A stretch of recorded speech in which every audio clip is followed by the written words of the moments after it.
and made education worthless in our times. They are dumping down on education, trying to make people feel like education is not important.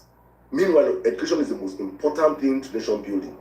And me seeing this man yesterday, a professor in statistics, actually giving his best years to another country, and he's not just an exception. There are thousands of his likes that are actually currently giving their best years to other countries when they are meant to be back home, better in our country. It actually pricks me, and it's part of the reason why I'm like, please guys, if you know people that are meant to be in this life, please go and invite them. He's already up here, for those that are asking, he's up here. So please, announce that the gift, Pella and the rest, announce that they show them love. Please, today I love them, please. Bless, on behalf of myself, please, bless this man for me. Mona bless Papa. Before he comes up, Mona show him better love. Let us start encouraging intelligent people. Look, we start a show. Let our so that our young ones can see that there's actually joy in education. Don't be nonsense, right? It's not. You must not be a tout, a hooligan to be blessed. Let us elevate the conversation as a people, because change. I'm not of the opinion that to change the country we must first change as a people, but it's actually a critical part of changing of the country that we as a people must also start to change our nature and our nurture of how we accept things and conversations. And please, it starts with us. Thank you so much, guys. I see every one of you on the platform right now. Mr. Page is up here with me, and I see all of you that have requested the mic. What do you record numbers? Oh, God bless you guys. So see my people on Facebook. I never get this kind of number from Facebook before. So Facebookers, thank you for coming. Welcome. It is X now that is struggling. What's happening on X? X and YouTube. What's happening, guys? Let's repost the live, please, guys. X people are too like to watch football. Please, X guys, watch. Let's repost the live. Let's share the live. I want to have a sensible number before this man starts speaking. Guys, please, I hope you guys can understand why I'm doing this. I want us to have a sensible number before we start the show, because if we start the show now and he starts speaking, many people go miss. Please. So I'm going to use the next 5 minutes to just probably, somebody say no sound. No sound, where? Please, am I audible? Sound, okay. Please, YouTube, can I confirm? Even YouTube said, when I YouTube, they show me love today. Everybody choke today, okay, you guys can hear me. All right. Please, the person that said no sound, please confirm your phone. Don't say local charger for Babi Saloon. You don't say for Babi Saloon, they spoil this speaker. Thank you so much. Am I audible on? You guys can hear me. Okay, thank you, Instagram. Facebook, right? Thank you so much. Guys, let's share the live. I want us to reach 100 views on Facebook today. I celebrate my games, guys. So please, just pardon me. I'm excited tonight, and I want us to get a good number of people before we start the show. But let me open up the floor for other people to just contribute before I bring him on. I want other people to contribute. I want to know their expectations before he's already up on the stage. Meanwhile, he's already up here. So that is, our guest already here. I don't already secure his seat. Make I just talk to my brother, my co-moderator, Abba Soul. I want to know what he's expecting. Abba, what's up, my brother? How are you doing today? Oh, bye.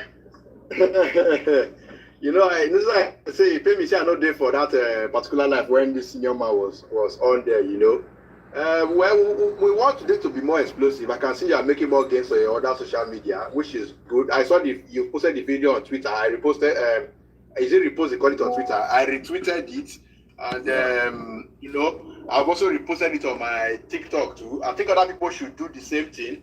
Please, APC people, you should come and learn and listen. Maybe today we'll be able to find out. That was asking you, Sirdam, why is it that people only have people that work with him, but they don't have people that went to the same school with him? Because I had this question yesterday. Maybe today we will find out why. I don't know if Mr. Sage, right? I don't know if he's going to have some of those answers. Let us keep our fingers. When you're on that platform, please, you should make it engaging. Put in your comments and share the light with other people. It's going to be explosive. Sirdam. Thank you very much, my brother. Thank you very much. Please, guys, if you have questions also, you can put it in the comment section. I'm going to be reading your questions to him. Just your questions in general also, Thank you so much, my brother. Thank you. Let me bring in a lady. Money of life. Sirdam. How are you? Yesterday, you know that yesterday I missed the show, all right? So today, when I just opened my phone, I saw the 16 minutes. I'm like, what's going on here? So I played it. I'm like, oh, this is so good. I've been looking for a time like that. It was so refreshing listening to that man because everything he was saying, I'm able to relate with it. All right? So when it comes, we're going to hear more. And when I talk on spaces now, I talk to the youths like from 18 to 35. He said to 45, but I put like 35 because it's like nothing has been good in Nigeria before, which is a lie. When I was living in Okwebi, Sulabuka Crescent, we had water, tap water. There was no borehole in the house as at that time. So when I was in secondary school, like I said, I ate chicken, I ate corned beef. All right? And I remember people coming to my school that time, Federal Government Girls College, the northerners will go with the train, right? Just the way you said your mom will put you in the bus and say, this is it. That was the way they were putting people in buses and trains to come to school. You know, I remember my uncle, my mother's side, my uncle, anytime my doorbell rings back then at 1 a.m., 1:30, we know who that is. It's my uncle from Lagos. He just got this Peugeot, J something, brand new at that time. So he cherishes the car so much that he says when you travel in the afternoon, it's not good for your tires. But when you travel at night, from Lagos to Akure, then we say that he loves to travel at night because the breeze is cool, your tires are cool, and that was it. It just comes. And there was nobody thinking about kidnappers or it is too late for you to drive. You know, those days were beautiful. Nigeria had been beautiful before. I remember when my brother was going to UK. I remember my mom, because I'm the last child of the family. They had the money on the bed for him. He was visa free. 150 naira or something, you know, 1 to 1 or 1 to 2.5 or something, you know. So those things, when my brother was talking yesterday, it made me so emotional. Like, yes, now these things are true. So, Sirdam, don't let me take so much of your time. But it's so nostalgic yeah, that's why I said today, I must get on this slide because it's refreshing so that I know I'm not crazy. You know, when you say these things to these young people, they feel like, what are you talking about, right? But for us to have our brother today, and those of us that live that life will continue to contribute and let these children know that you need to take your country back so that you can enjoy what we enjoy. Because I enjoyed Nigeria. All right? Thank you, Sirdam. Thank you, my brother. Sirdam, I forgot something. I was on Brother Moses' live today, and the conversation there was just about the fact that it's like as if history in our country was deliberately taken out. Well, he said in the early 90s, it was just in the early 90s, that was when UK started having their bathroom inside the house. And mind you, if you check, my father's house, the first house when he built for Jakpa Road for Warri, that house, we had and everything inside. Toilet and everything was inside. So you see that the country was once upon a time good, even better than UK. Even the gas line you see going around into different houses in UK wasn't like that before the early 90s. Like when I mean like 1990, maybe 89 or so. Now you said that it was around those times they started putting all those things in place. And around that time, Nigerians were already doing things in their house. Like, you know what I mean? So this has gone really bad. This has gotten bad. That if you tell people that once upon a time Nigerians had bathroom in their house, but UK houses was not, they're not gonna believe you. They're gonna feel a fairy tale. They will think it's fairy tale. These were things we were discussing. I'm like, now wow, who do us? Thank you, my brother. Thank you. Guys, thank you so much. Please let me just remind you guys while I bring our guest, he's already up here, while I encourage him to open up his mic to speak. Please, we have a mandate on TikTok. Today, TikTok, we should do nothing less than 300,000 likes. Please, let us set record tonight. Please, everybody just don't watch us. Power tap your life. Let us and why I say this is because this is how the TikTok algorithm works. The more interaction you guys give the live, the more TikTok itself pushes the live up. So please, let's power tap this live until we can power tap no more. Let us make records today. The more you power tap it, the more other people are seeing that something is happening here, and we should hit nothing less than 1,000 Nigerians on TikTok today. That should be the minimum of all of us being on TikTok today. So please, guys, we can do it. Everybody power tap, comment, share. That is how we grow this life. And on other platforms also, please, guys, do not stop sharing the live. Wherever you're watching us or you're listening to us from right now, please, I'm just going to welcome my guest. Let me bring in my guest right now, Mr. Page, Professor. Easy to attain that status in life. So, I just want to, please, sir, can you just confirm your audibility, please? Yes, I'm okay. All right. So I don't. Okay, good. Yes. As long as I wake up like you. Calm down. But I will remove Asha. Thank you. It's good to have you on the platform, sir. Right, thank you. I don't know if people have reached out to you. Oh my God! Yes, in fact. You're a celebrity now, sir. My God! As I was walking into the campus today, because my campus is in downtown Toronto, at the staircase, people say, so Nigerians have electricity to watch YouTube and all those. I said, what's wrong with you? He was referring to me. The guy said, she's a Chinese, but she's married to a Nigerian who is in Nigeria. The guy went to Nigeria. He said, the husband called her from Nigeria. He said, your professor is on the line. So she now said, Prof, that's it. I said, yes. Yesterday. He said, yes. He said, so basically Nigeria has no light. How come what do you mean by we don't have light? So I just pass out and move on. And so on and so forth. But interesting. And then a lot of other challenges from my colleagues in Zenith Bank, from my colleagues in other places, and other banks I worked, and some of other colleagues again in UI, and one of my mentor colleagues in UI again, I think he just retired now, there. And of course, some of my other friends who are also in Canada with me, who also jackpot. So then you know that jackpot is on 3 levels. There are people who jackpot because of economic pressure, which are the ones that have been in the last 5-10 years. Those are the ones who say, oh God, please tell them why we jackpot. So don't worry. That will be very detailed in explaining, because this country belongs to we all, and the earlier we make it better, the good for us. Thank you very much, sir. Thank you. So I don't know if you could put the camera up on your face, sir, and Nigerians can see you. Yes, but this is my star man. Yeah, this is my prof. It's good to have you on the platform, sir. Thank you so much. I just want to appreciate the fact that what happened yesterday for me, I call it a miracle. And it's a miracle because I think yesterday was the first time of you speaking on my platform, right? No, that was the second time. Okay, the second time. All right, but I could not remember. So no problem.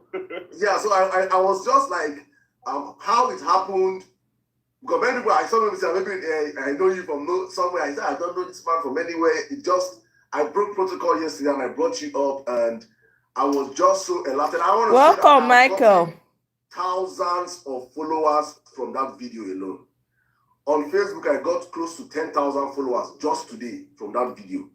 The comments, the people, Nigerians are so blown away. Nigerians, it's viral everywhere. Everywhere I posted a video has gone viral, and I'm just so grateful because what you shared, it's actually a 16 minutes video for a country that has a very short attention span to watching clips. People don't watch videos, but I don't watch more than 5-10 minutes.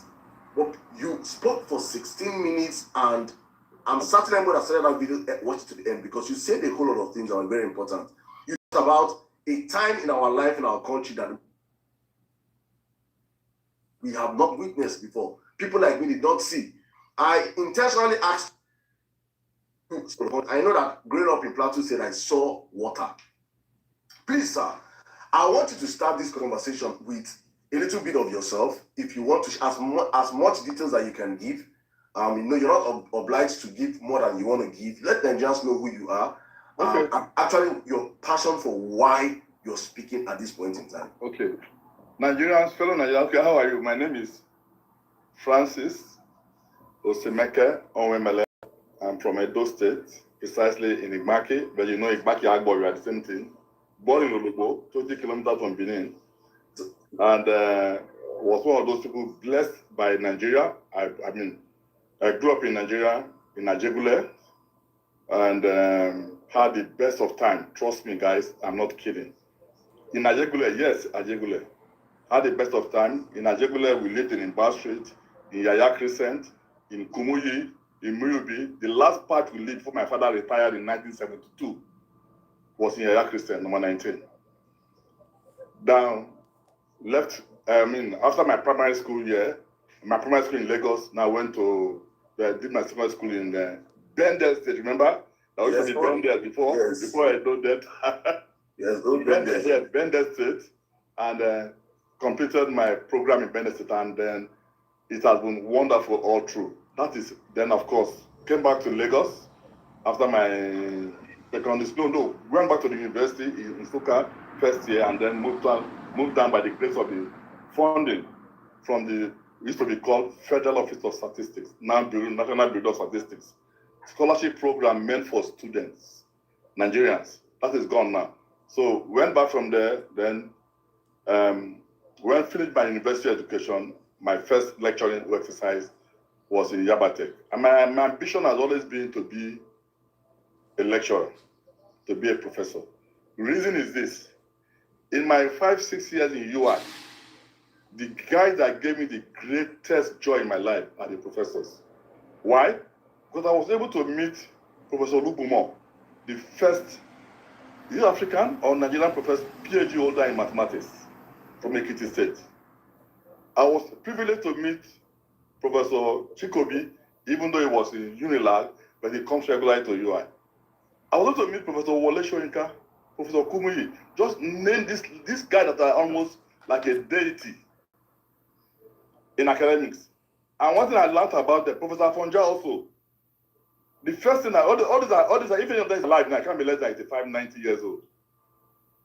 When you get close to them, you realize that these guys are wonderful people. Even though they look more like a spirit when you read their book.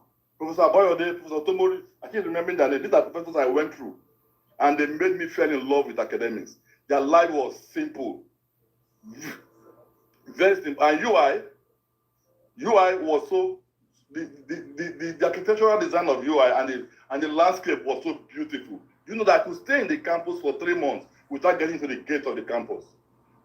Because the campus was everything you need. Everything you need. The feeding was fantastic. And the cost of feeding was next to nothing because the allowance we have, 50 kobo per meal, 3 meals a day. Gentlemen, when you go to eat in the cafeteria in UI, you will eat your amala or pandayam or whatever you eat or rice. And you have free apple and banana and orange to pick for free when you are going out. That was when the first story came, that it is when you have no money that you get so hungry. So I thought I will have a ticket, 50 kobo per meal, 3 tickets a day. For a month, that is 45 tickets. At the end of the month, I probably have about 15 tickets left I did not use. Why? Because I could not keep feeding 3 times a day. That's how beautiful that country was. And I enjoyed it in the university. And we continued that way till we keep hearing that how our even predecessors enjoyed even more than ourselves. People like Chief Jim Wobodo, who was in the same hall with me, whom we invited. He was then the governor of Anambra State. We invited him as our guest in our Bell Hall celebration. And he was telling us how they were enjoying. And he came in and installed telephone in all in the hall for communication and many more. And then I think it was in the last year, 1986, that the disaster began to fall in, where they stopped feeding us 50 per meal. And I knew that there's a problem coming up. That is a bit of when I went to Nigeria. I went to Lagos, worked in Yabatek, moved into Wema Bank as the chief, as the economic analyst for Chief Adigbite, another great man in my life. Then before I joined Zenith. And in Zenith now built, Zenith by the grace of Jimobia, built my perception of corporate Nigeria and corporate perception of success. But my eyes were seeing academics. So when I attained a good level in Zenith, I was looking and saying, my God, I needed to go and do what I love doing because Zenith was paying very well. Now, I don't know, they're still paying well, but the system of coming to banking industry now, that is a lot of contract. But then it was fantastic. That's a bit of me. Then by the time I got to a good level in Zenith, I started to take my kids. And I said, look, the way I'm looking at Nigeria, and given what Abacha did, this country will be challenged. Let me give my children a second opportunity. That was where the beginning of the journey to Canada came. It wasn't because Nigeria was getting that bad as such, but it was deteriorating. And I brought them here. And I was telling them, look at. My first shocker in Canada was that I saw education was free, primary was free, secondary was free. Because I remember in NPN campaigning that time, when Chief Obafemi Awolowo was telling them that education can be made to be free. And they said it's a lie that nowhere in the world where education is free. My first shocker that I go to Canada, I found out primary school was free, secondary school was free, and I said, oh my God. But that's not my journey. But since then, I've been molding people in Canada. I've been teaching statistics, teaching mathematics, teaching project management. I'm molding this, and I would hope that one day I will come back. Now I am prepared to come back. But the insecurity is telling me, hey, and I'm lamenting, and I'm crying. As I am to you, as I am here today, I have a 20 acres land in Nasarawa prepared for farm. I can't go there. I have another one in Meadow State. I have my workers there too. But I have not been there for 5 years. Why? Insecurity. Wow. So just that's a picture of me. And I want the younger ones to please pay attention. When I mean younger ones, I don't mean people of no vote. I mean people of 45 and below. Open your ears and listen to me. Forget about your tribe. Forget about your religion. Because this country can be recovered. This country can be made great. Thank you. Thank you very much, sir. Thank you very much. Let me start with this, please. Thank you so much. Please, guys, I'm not a professor in TikTok shows. This is like me coming back. So, Abba, so someone said I should use the 10-box style. I don't know how to do the 10-box style. Abba, can you please help me on that? Direct me how to do the 10-box. To do what? The 10-box style for... No, leave it like this. Make people not too plenty because it will be too rowdy and people when people start talking. You Okay, understand? so Just leave it like this first. All right, thank you very much. Yeah. Thank you very much. All right, guys, if you're just joining us, you've been listening to the voice of Professor Sir, what's the first name again, please? Francis Osemeke, Onwemelem. Professor Francis Osemeke, from Edo State. Yeah, the Ibanki, yes, from Edo State. So, Nigeria, sir, at this point in time, we are so divided along different lines. That's why it's so painful, man. Yeah, we have no reason to be divided, no reason. Because that's one of the comments I saw in my comment section when I said, they say, well, somebody's, and I wrote I checked the guy's profile, and the young boy, he should be in his 20s, and it's like, see, this man, and I'm brother now, that's why he's supporting Pitobina and brother. I'm like, I don't even know where you're from till today. Till now, you just said where you're from. I never knew where you're from, because for me, first of all, what attracted me to what you was what you were saying, how you came out, what I was hearing. And that's like, I believe what attracted so many Nigerians to your side. But it's good to hear that you're actually not an Igbo man, you're from Edo State, you're from a different part. And I see myself as a Nigerian, my brother. I'm a full-blooded Nigerian. Exactly. You schooled in the Southwest, you know these people for oh, yes. Personally. So it's important we set that record straight so we can jump to the conversation. And for the bigots that are already in the building, already shaking and fidgeting, no, this is not that field today. We're talking Nigeria today. So please, guys, I just want to encourage every one of you one more time. Please, let's share the live. Everybody repost the live. Thank you so much. About 100,000 likes already. Our target is 300,000 likes. Please keep our tapping. Please keep sharing. And on other platforms also, if you have questions for him, please drop your questions. And also, if you're of the age of the people, because I want to also say this for those that experience Nigeria, that experience this kind of Nigeria, please, this is the time to be very audible. This is the time to be very vocal with your experience. Let younger Nigerians understand what we have missed. Look at what Oga is saying here. £5, is it 5 kobo? I mean, is it 50 kobo per meal? 50 kobo per meal. Yeah. Many people don't understand that in foreign nations, they still use coins. I have coins that I use up until now. And a coin, where I am, is stronger than it's almost equivalent, it's stronger than a Nigerian 1,000 naira note, a coin. And it's very active here. It's only in Nigeria that we have phased out our coin. Our 50 naira is of no use anymore, right? So let's jump into politics. Let's come in. Before we jump into politics, what do you think has been the problem of the country, from your experience, from where you're coming from, and you also said 1986. Coincidentally, 1986 is also the year that Buhari came into power. If I'm not wrong. No, he came into power 83. 83. Okay, sorry. So Buhari was in power 83. Yeah. Okay, 86 was IBB. IBB came in 85. IBB came in 85 years. 85. So you started seeing the downside from 86. That's from your own experience. But from history, the first ever recession Nigeria went to was in 1980. I think it was 83 or so. We didn't have Buhari's first time. During Buhari's time, yeah, that was the first. That was his point for me. But let me go into what I want to talk about Nigerians. Please, fellow Nigerians, listen to me very well. You see, except you don't love Nigeria. If you love Nigeria, right? Please pay attention to what I want to tell you. The reason. Now, please, can you be more audible? People are saying that you're not audible enough. Please. Okay.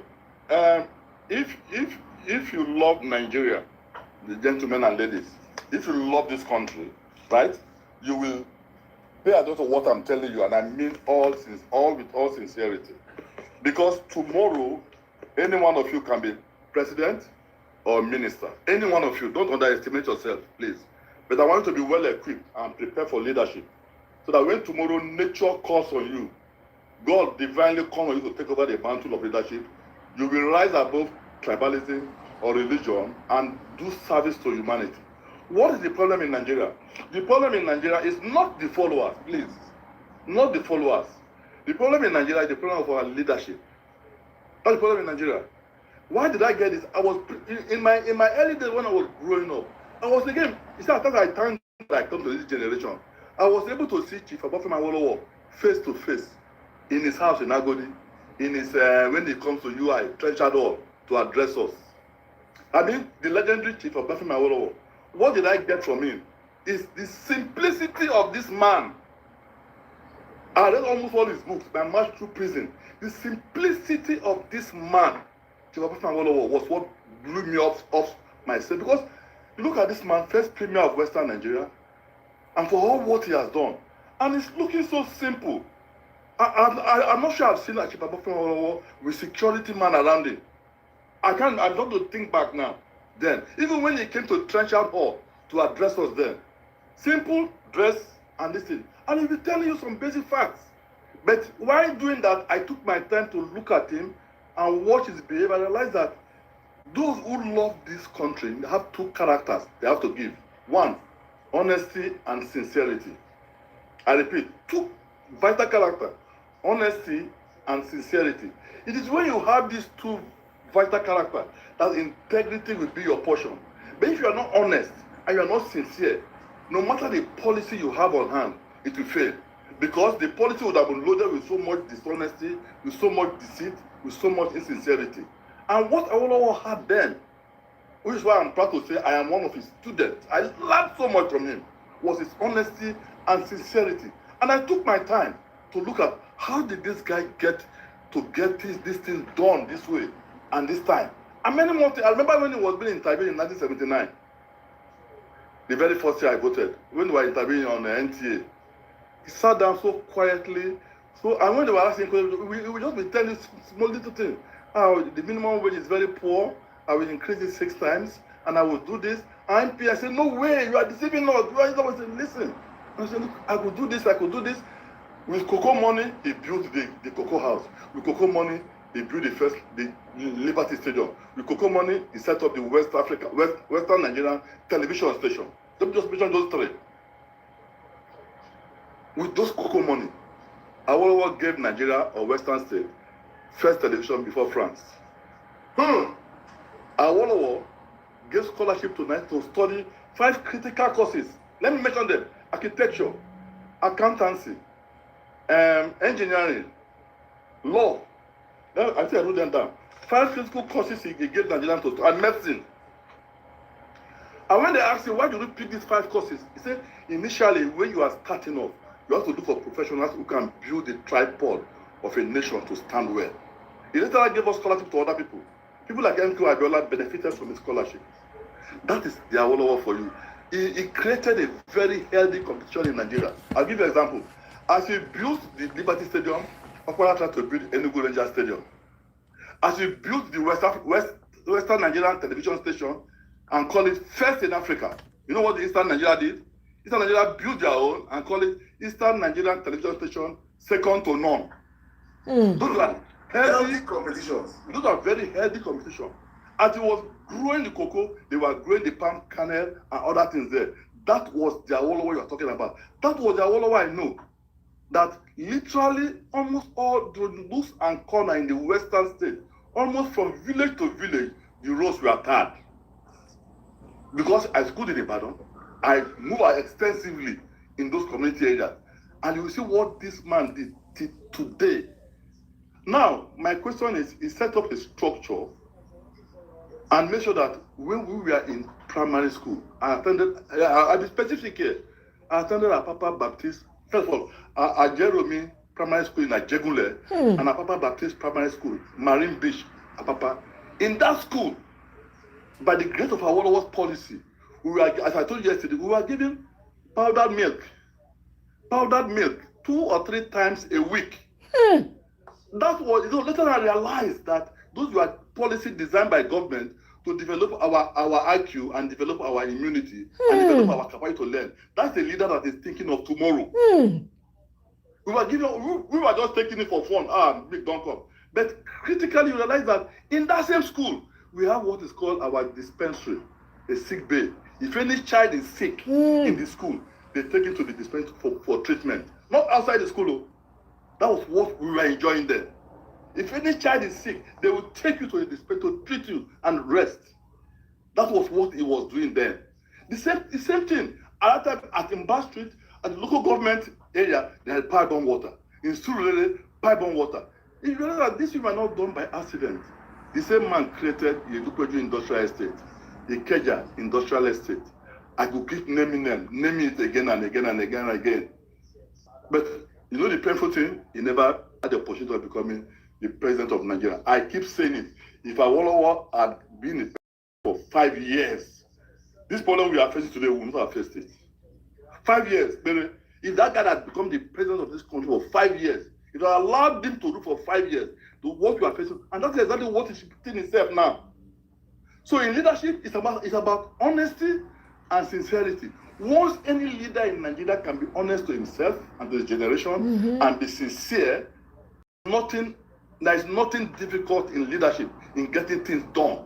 Because in the first instance, when the money is available for you, nobody will persuade you to go and steal part of that money and open an account in Toronto, or open an account in US, or open an account in London and go and hide it there. You will not accept that because you are honest and because you are sincere. You will use the public fund for the public activity. And that was exactly what he did.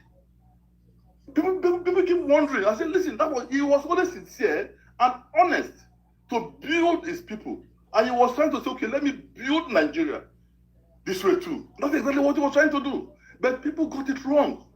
And the guy did a marvelous job. And that is, so we who benefited from it now, I am crying now. So when I walk into UI and I see what this guy did, and many other things he did, I walk into Western region, I see what this guy did, and I keep wondering, and I see the generation that I benefit. That is my generation now. My Tinubu is the generation before us. My generation now, Obi generation, and other people are the ones who are now failing to carry on. Sorry, sir, please. You said Tinubu generation is a generation before yours? Yes, because I mean he's not in the 60s now; he's already in 70s or that more. That is allegedly. That is his. Let's put it that way. Let's put it that way. Are you hearing me? Okay, sir. Go on. And that is my lamentation. I had the opportunity to have an interview with Michael Ani. I don't know if you know, Michael Ani was the Minister for Finance during Abacha time, 1978 or 1998 or 97. Michael Ani, Minister of Finance. I had a chat with him about the beauty of it. He said when he was coming from London after his degree, he came to Nigeria, right? That they used to have a cruise from Lagos to Sierra Leone to Gambia, a cruise, to and fro. And that they had one cruise from Lagos to Calabar, to the Atlantic Ocean, which is what the Coastal Road is trying to do now. But Sir, now, please, just a minute, please. Just 1 minute. Max, can you please request the mic? Please let me bring you up. I want to create the big box so that we can both be on the screen. Max, can you please request the mic so I can bring you up, please? So, how about so that we need to do that stuff? It doesn't seem bad. are you hosting it on your iPhone, or what phone are you doing it On my iPhone. Yeah, so you should be able to do it to even 10 bucks. So you and Professor will be on top, then the remaining 8 will be at the bottom. So how do I do it? I can only do it to be 8 from my side. So from your side, you can do it to be more than 8. How? Direct me, please. Okay, just give me 2 minutes. All right. Meanwhile, guys, please, you're listening to the voice of Professor Francis, in Toronto, see a history. professor in statistics. My goodness. I believe that if you're here right now listening is because Michael, are you serious? That's why he died, huh? To try and bring great you. insights on our country. Kai. I don't have questions to ask him right now, but if you have questions for him, please put it in the comment section. I'll be asking it. And also, please, if you also experienced most of the things he's experiencing, if you want to, or probably maybe he's telling us what is a lie, and tell other people that he's lying, right? Let me counter him, because on my platform they don't allow lies on my platform. But I know that I believe that what I've been saying so far are the truth, because all I've been seeing people saying on that comments is like it's true. I wouldn't say. I think I've seen your classmates, and someone said I attended Ajiromi Apapa Central School too between 1973 to 78. Welcome, Abraham. I guess I might have met. No. If it's primary school, you don't meet me. But then I don't enter secondary school. You say Ajiromi Apapa Central School. I don't know whether that's the primary or secondary school. I don't know. Okay. No, but that's how beautiful the country was then. The issue of peace. Let me give you another gist. Okay. Where we live, even in Ajegule, I remember that time my father would leave our house in Ajegule. Wow. To attend a party Michael. in Dioro. And close the party. Sir, before you go to this question, there's a question I popped up on my page. I want to ask this question. Someone say, please, sir, we understand all you're saying, sir, but do you think P2B can do it? My brother, I told you the qualification you need, even you under the sound of my voice. The moment you are honest and sincere, you can do it.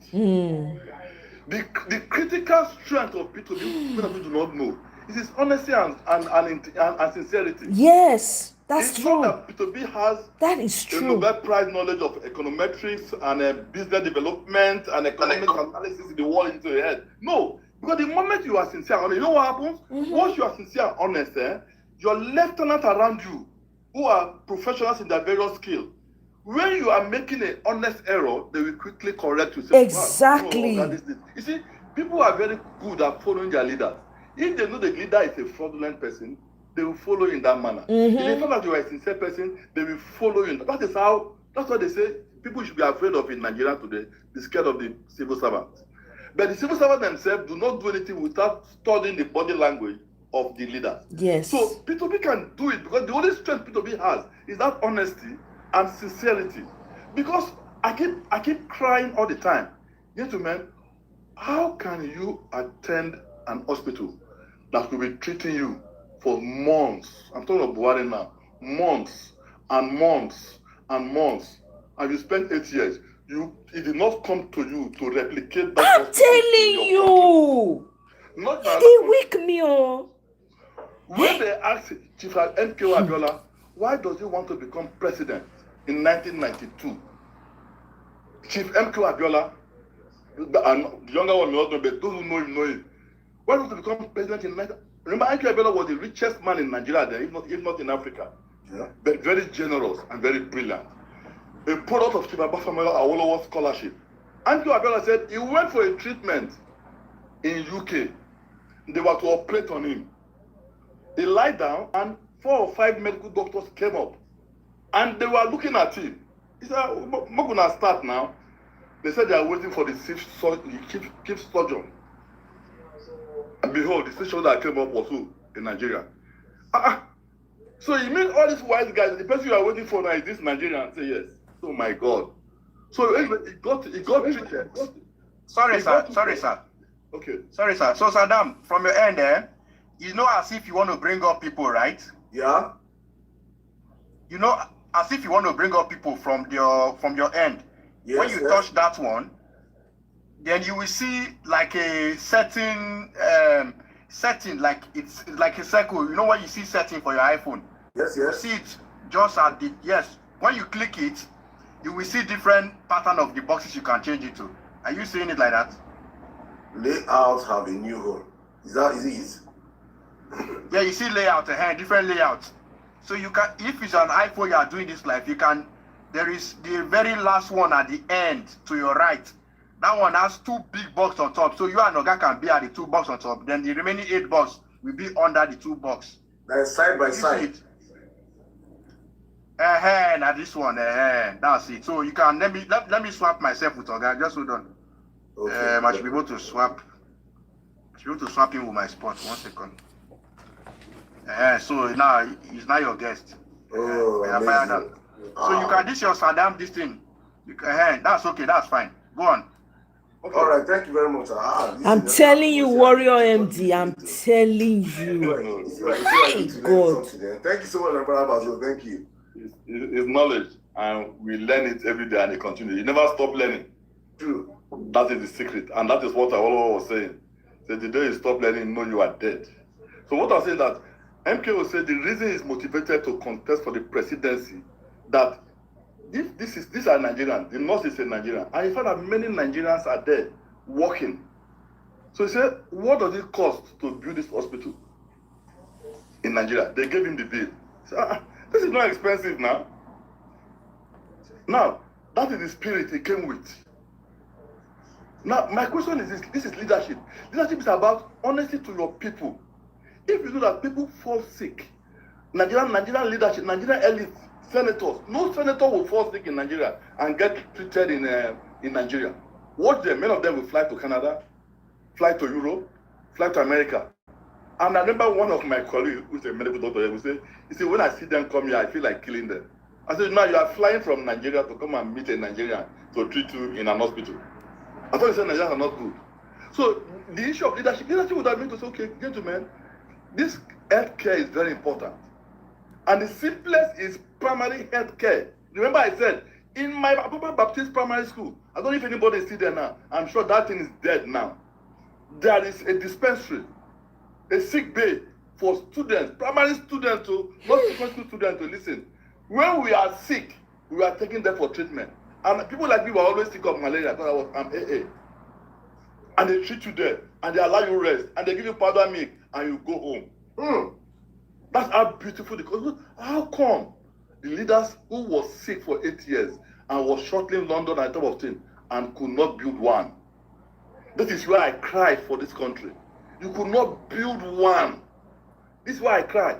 If you look at that, where he died, I want to mention his name now because the guy listening to me. Where he died was where they treated Dr. Akpabio. Dr. Akpabio is a very experienced medical practitioner in UK. The hospital where boy died was the hospital where the guy works, where he was also treated of his own. And he said, I told him, what will this cost? He said, that hospital, if it's too expensive with the equipment and everything, can be more than 2 billion or 2 to 3 billion naira. So that he can actually replicate 2 of that in each 6 geopolitical zone. That is 12 times 3, 36 billion. My brother, what is 36 billion to Nigeria? Nothing. Let me even do a quick check on Asoro clinic budget yearly. Oh, you will cry. Don't do it. You will cry if you check the amount of money wasted. Not just Asoro clinic. Check the amount of money they spend on food and equipping the kitchen every year. Something is fundamentally wrong with us, and it is leadership. Nothing more. It's leadership. This is a now I expect 100%, but maybe 250% performance from Tinubu, far better than Buhari. And you ask me why. The reason is that Tinubu is educated. Because the people say don't know his school went to, but at least the taste of the Putin is in the eating. If you hear him talk, you hear him analyze it, you will know this guy went to school.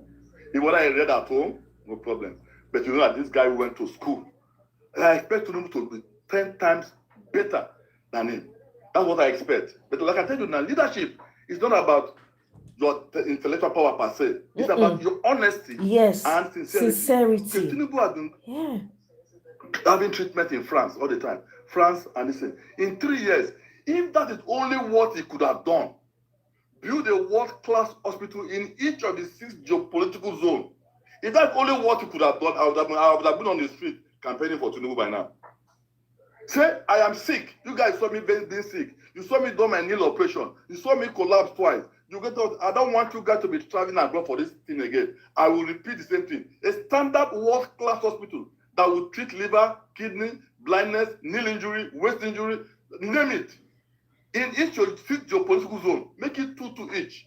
Even if it is 20 billion each. Put in the 150 billion using buying your private jet, spending on that. It will not take more than 1 year to finish it. Call the Chinese civil engineering. They will finish it. If that is the only thing it did nationwide, I said, oh God, my fellow Nigerians, this is what touched my mind sincerely. And I need to execute this. We would have won their heart. But you see, leadership, sincerity and honesty is the 2 greatest virtues of leadership, but it's difficult to come by. You know why? Because by the time you get there, a lot of other deceitful things come to you. The first thing to tell you that no, you can take off your retirement, prepare for your children, your grandchildren, your great-grandchildren, move the money abroad. Nobody reminds them, say, listen, how many of Margaret Thatcher, how many of Ronald Reagan, how many of Jimmy Carter brought their country's wealth to come and invest in Nigeria? Why are you lifting our money to those clients? That is where the honesty and the sincerity come in. And that is where our leaders have failed completely. And that is the primary reason why we are in this mess. The next time they are just speaking grammar, then using religion and tribalism to distort the young minds. If only you know how wonderful this was, you would have known that no. One other example. When IBB was in power, IBB brought in the structural adjustment program. I must confess, and God forgive me, I'm one of those people who supported that structural adjustment program with my life. Because I read the document, they were superficially very brilliant and okay. And he said, when we finish developing Ajakuta steel and Delta steel Alaja, and we start producing our steel, we will start producing tools. We will change our local agrarian district to industrial agrarian. We will build a big railway connecting the entire country. Nigeria will become a net exporter of agricultural products. We will bring back the granite pyramid, cotton pyramid. We will bring back the textile mill. We will do this. Gentlemen, just be patient. Let's adjust this thing. IMF told him, devalue your currency step by step. That is the only way you can achieve it. And that's what they call the structural adjustment program. Gentlemen, it is 33 years after. What have we done? Where's Ajakuta steel now? Gone. Where's Delta steel? Gone. Where is the massive textile industry in the whole of Kano and Kaduna? Gone. Where's our agricultural product? Gone. And then I remember, I told him, may so rest in peace. I remember people like Wole Soyinka and Professor Sam Aluko, may so rest in peace too. Aluko said, no, don't devalue this currency. No, don't devalue this currency. You are wrong. That's a lie. Don't listen to IMF. Don't devalue. He said, no, we have to devalue it. And he started devaluing Nigerian currency month by month on a monthly basis. And that is where they planted the disaster that is befalling us today. Now, let me give you a chip. When the IMF told Margaret Thatcher, say, devalue the UK currency. The British pound is too strong. Devalue. You know what she told them? He said, listen to Vladimir Lenin, the Lenins in Russia. And I said, he said, when you want to destroy a country, you start by destroying its currency. God damn. When you want to destroy a country, you start by destroying its currency. Therefore, you see what you defend your currency with all your strength. Okay. If you want to destroy a country, that is what IMF is doing. And that's why they went into the issue of devaluation and devaluation. I said, no, you are getting this thing wrong. And that is where we are today. And that's why things are so horrible and so terrible. My question is, our leaders, what is the problem? Why will you be falling sick as a senator or as a House of Rep? You'll be coming to disturb us here in Canada. Why can't, in fact, if I had my way, I was thinking of going to politics in Canada. If I had my way, say any Nigerian is coming for treatment, especially if it's a senator, public officer, send him back. Honestly. Tell him to go and put those things. We will do it for you. Go and put it in your country. But why can't they do that? Because they are not honest and they're not sincere. Yes. They're not honest. They're not sincere. Yeah, look, But when we were being sworn in as Canadian citizens in 2004, you know what the Supreme Court judge told us in the swearing ceremony in 2004, 22 years ago? He said, you are welcome to Canada as Canadian citizens.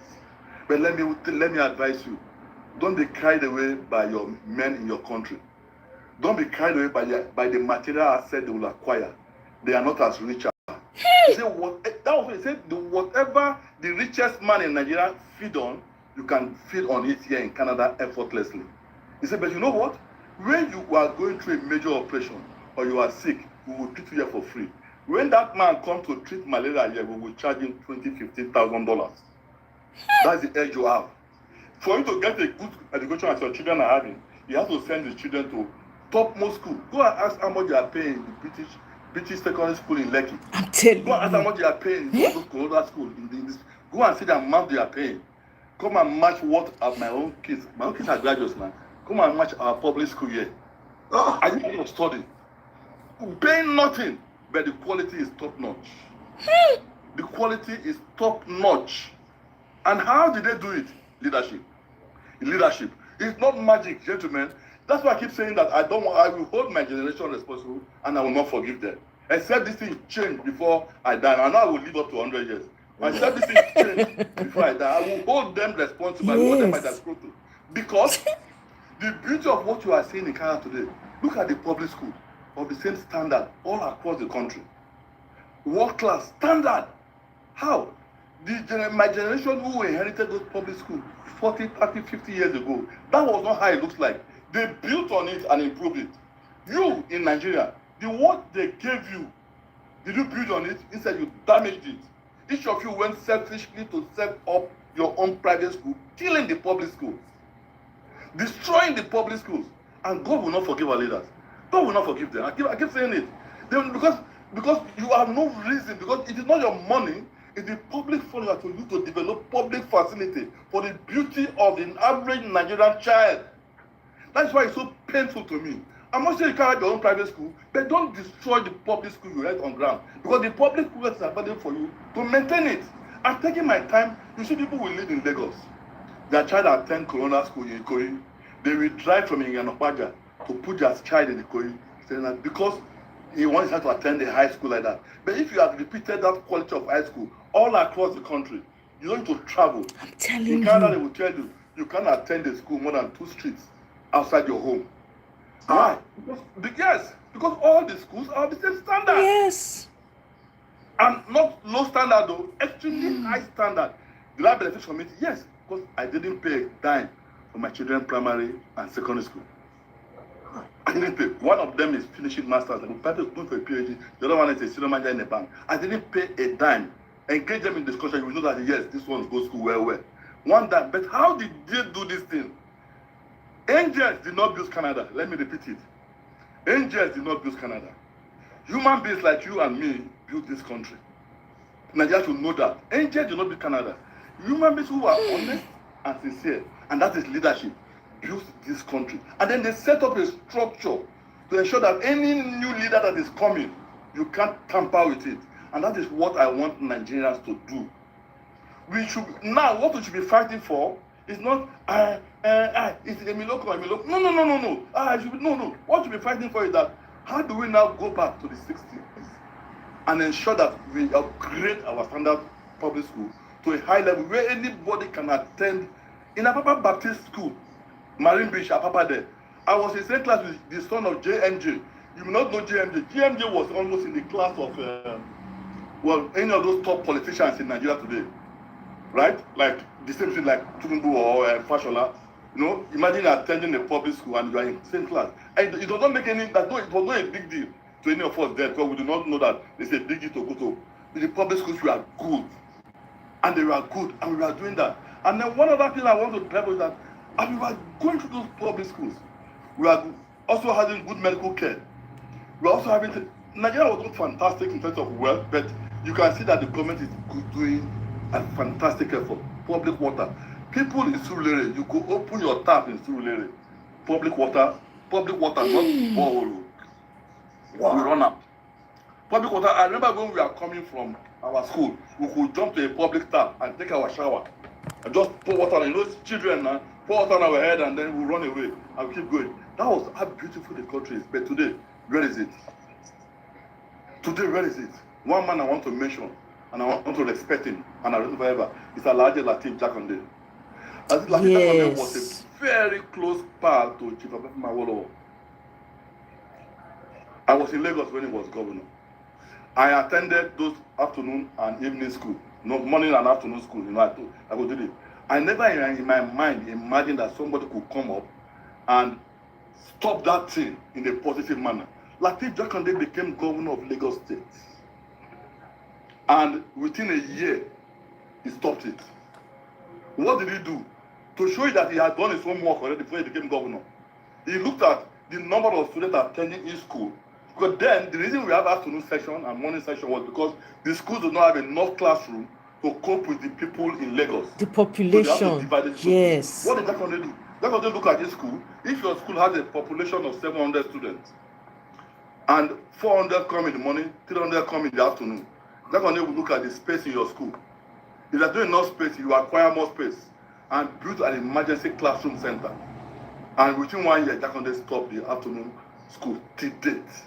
It did not only stop there. And I want to correct an impression because somebody told me, why did they name Jakande Estate that was built by Tony? Why did they name it after Jakande? I want to say Jakande Estate was built by Jakande. Yes. You have them in my too, and all over the estate, all over the country. So built by Jakande. And what was he doing? He was tackling the housing question.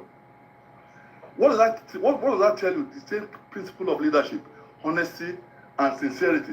Jakande could have taken all those money and push it to South Africa, or push it to Canada, or push it to UK in one name or the other and hide it for himself and for his family. Jakande's children attended public school in Ilupeju, where he was living.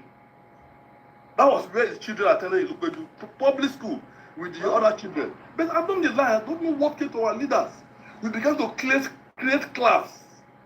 We began to create class. We began to enter the high cycle of our people that if you do not steal, you cannot be a success. We began to let our people realize that what makes you a man is the amount of money you have in your account and the privileged school your children attend, and how they can go on holidays in Europe and Canada and all those places. That's what makes you a success. And that has been the problem disturbing our leaders. Till today, I keep asking them, you senator, I told one of the senators, look at the car you are riding. Let us 450, 470 for 420 million naira. 420 million could have renovated all the primary schools in your local government. I'm telling you. But that's the car you are riding. Why? Because the roads are bad. Okay, why are the roads bad? Why are the roads bad? Because sincerity of purpose is not there. And I keep saying we have a problem, and our leaders must need to realize that once upon a time, this country was beautiful and it was safe. I won't tell you lie. When I was in UI, let me tell you, when I was in UI, we would leave UI in the evening, in the morning, to go and watch match at Onikon Stadium. Especially when it is Rangers or IICC and stationary stores. When the match is finishing by 8 or 9 p.m., we will join bus and come back to UI. We will finish, we will be in Ajegule. I don't know whether you know Lagos a bit. If you know Lagos a bit, you know where we have our national stadium? Onikon. Yes, not the Onikon Stadium. Our national stadium is Surulere. It's disused, it's abandoned. Do you know that when there's a match going on in that national stadium, if you don't get to the stadium by 12 noon, you can't enter the stadium again. The match will take place at 4:45 p.m. If you don't get to the stadium by 12 noon, why? Nigerians were crazy about soccer. We will trek from Ajegule to National Stadium with joy and happiness because the whole road is filled up with go-slow. People are going to the stadium. At 12:01, you will see Ene Okonkwo will say, ladies and gentlemen, the stadium is filled up. Please go back home. We watch it live. Please go back home. That's how crazy Nigerians are. And watch this, but that's how. What am I driving at? I'm driving at how we killed that sports industry. In UK today, the Premier League offers 110,000 employees. The Premier League in UK offer employment to 110,000. Gentlemen, football strives on emotion and sentiment and hypes. The average UK fan is not more emotional than the Nigerian football fan. So that was an industry that Nigeria killed. Why would the stadium be dilapidated and be abandoned. The National Stadium through Lere. That by this time we should have had one or two of that in each of the 36 of the federation. I'm telling you. We should have had our league improve. Now, Saudi Arabia is carefully and gradually building its league, and we do not know because they know the power of football and the economy it does. But we are not building our own. We should have 110,000 employees. Instead, we have killed our Greek because of insecurity. We've killed the sport this thing. We've killed our industry. Go to Ikeja Industrial Estate. And what we find there? The history of Dunlop is gone now. Michelin is gone now. Well, you know what you find there? You find churches. Churches. Take over, yes. Churches got over. And that is the problem of our leadership failure. And that is the reason why I keep saying something is wrong with my generation. Because you that came and you saw this thing doing on well, but what entered your head? You don't have to come and improve what your parents gave you. You came to destroy it so that you can live for only yourself and your children and your children's children. Lie, it will not work. You know why? If you know AIG office, Zone 2 in Lagos, opposite is Onikon Stadium, right? That AIG office, Zone 2, was Chief First Executable personal residence in the 60s. That AIG office belonged to Chief Executable. That very corrupt finance minister. God bless you. Where his personal assistant will tie wrapper on his neck and will be on 2 poles from him. I don't know, sir. Do you know his story with Lee Kuan Yew? Lee Kuan Yew of is it Korea? Of Singapore. Singapore. Of Singapore. Yes. No, those are guys that we are the same level. Look, I don't want to be I want you to continue. Let me just share this story before you come in. I don't want to be emotional. So go ahead. Okay. Lee Kuan Yew visited Nigeria in the 70s when Singapore was hell. Okay. Singapore was nonsense. Singaporeans boy. were actually, they say if you go to the lift, they were defecating in the lift, the streets. Yes. It was nonsense. So he came to Nigeria and he said he sat across. I had a meeting with Ebot. This one did he call the man again? Okotebo. Please, Nigeria, Google that man, Okotebo. And he sat across the man and he saw the gold and everything that he was wearing and he was asking him, all this thing you're putting on like this, how are you doing this? You're meant to be developing your country, and Okotebo was going to tell him how he wants to build a shoe manufacturing industry in his country. And he was like, why don't you do it in your country? Why? So he said that when he left, that the amount of corruption that he saw in Nigeria at that point in time, he said that this was actually a template he was going to make sure that he does not implement in his country. And he went to Singapore and he had a zero tolerance on corruption. And all of a sudden, Singapore today is what it is today. Yeah. Now, if you look at Singapore and Nigeria, we are at the same level. Between 1960 and 65, we are at the same level. If you look at the gross domestic product and the per capita income, we are at the same level, right? Today's Nigerian per capita income, I know it's less than $2,000 or so. Singapore own is 107,500. Singapore passport is stronger than the US passport. But what did he do? Go and study that. What did Lee Kuan Yew do in Singapore? That was nothing magical. He basically did what Awolowo was doing in Western Nigeria. He took the system. That you need to get to people well educated. You need to set up a good and a different value system. You need to know that this country is about you doing your best, so that your next generation can build on what you build. But before you can do that, you have to inculcate in your next generation the concept and the value of egalitarianism, honesty, and sincerity. And so, let excellence be the watchword. That's what Lee Kuan Yew did. And he sustained it. No tribalism, no religious thing. Religion, that is your personal thing in your house. Tribalism, no. Say, we need to build it. But in this country is well built. Everybody would benefit from it. But what did we do? I don't know where the selfishness came up. Till tomorrow, I keep having the same problem in Nigeria. I'll give you a simple clue. Properties in Toronto now are very expensive. Very, very expensive now. You know why? Of course, you trust the Canadian. They've started investigating. Why is it so expensive? What is going on? Because usually when you graduate from Canada, from a university, and you got a job, you should be able to buy a one-bedroom apartment for yourself, and you pay over 25 years. And they realize that, oh, there are people who are coming to buy houses. When they say it is $400,000, they need to pay $600,000. Mm-hmm. And it turns out to be who? Nigerian politicians. Whoa. Then you know what Canada did? Canada says, okay, Wow. any foreigner who is coming to buy property here who is not resident will pay 40% tax as property tax. That's to discourage you, right? Yes. From coming. And Nigerians were paying. Imagine you come to they say this property is 2 million, but the government tax on it is 800,000. So Wow. the problem, take $3 million. Now, and then they now pass a rule. No, listen, that's where I was ashamed. No Nigerian politician will be allowed to buy property in Nigeria, in Canada today. They passed that law. What? Yes, because it's becoming so embarrassing. And the question they're asking is that I was in a dinner the previous day with an Iranian, former Iranian minister, and I was telling him that because we were lamenting about the change in weather. Canadian weather can just change all of a sudden. So he was asking about Nigerian weather. I said, you see this weather we have today? Now that was this weekend, we had nice weather. I said, you see this weather today? Yes. I see the rain that just fell peacefully. I said, that's how Nigeria is. January to December. The guy screamed, Can we go in December? I said, we can't go in December. I'm not very sure yet, but this is how the Nigerian weather is. When it rains, it's a shower of blessings. I'm telling you. Not the type of storm that will carry a car or carry you and throw you away. You go sleep When it's well. sunny, it is beautiful. That is the beauty of the country we are.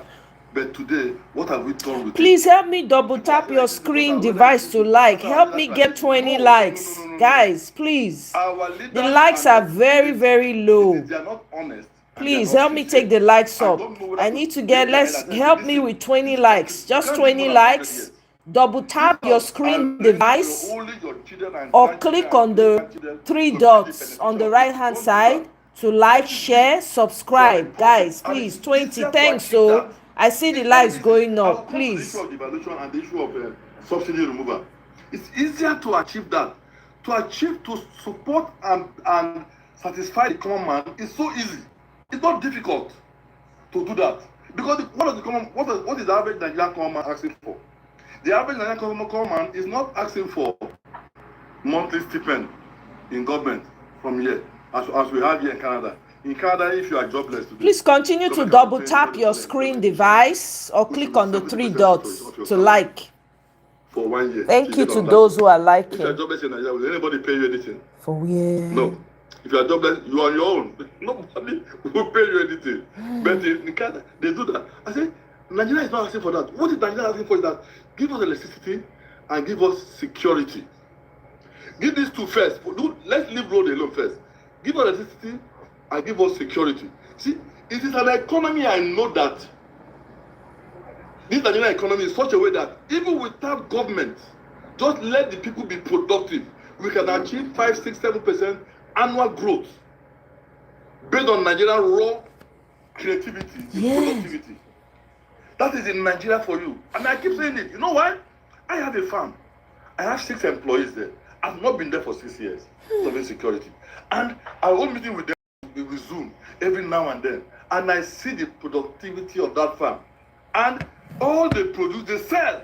Yes. All they produce, they sell. Yes. All they produce, they sell. I told them, I said, listen, if you steal my money, if you steal the product, because it is poultry, you know, you need to steal egg. And I say, if you do it, none of my kids. Michael, CEO, Unabiri comrade.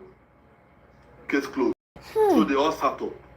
And they are doing so well. That is Nigerians for you. That is Nigerians for you. That is Nigerians for you. Today, I have on my desk of Nigerian stores, Chinese stores that want to buy Nigerian mangoes, Nigerian oranges. Okay. That's what I would have loved to do in my retirement. Say, fly to Nigeria, go to Otukpo, go to Benue, go to Plateau, go and buy the foods they have there, package them and fly them to Toronto. And I will make more money than I will make as a professor. I know I could do that. But can I do that now? No.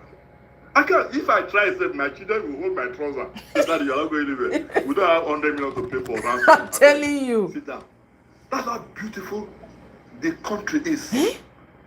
Now, the second power we have is our population. I have my fellow professor, Professor Emmanuel Asafo, is from Ghana. He keep arguing with me most of the time when they say Lagos economy, not Nigeria economy, Lagos economy is bigger than Ghana. I say yes, because he is a biologist. He said, Prof, don't be biased, so I know you are in Nigeria. Is it true that Lagos economy is bigger than Ghana? I say yes. He said, but how? I said, I know you are shocked, but that is the truth. Because it is people that make an economy. Yes. It is people that make an. The reason Canada is not able to match US is because Canada is 1/10 of US population. Yep. That was population, and that is what Nigeria has. That is what Lagos has. My poultry farm will produce 50 crates a day from the farm. We do not look for any buyer. Buyer We will ration come. among our buyers. Yes. Our buyers will come to the farm to collect it. And when they pay, I receive their lot here. Pim, deliver. Pim, deliver. You don't get that easily. Not even in Canada can you do that. Not even in Ghana can you do that. That is in Nigeria. That is the population we have. Like saying that. So why can't we just put some few things in order and let this economy explode? This economy will easily explode. I'm telling you, this is your talk about. The economy will easily explode.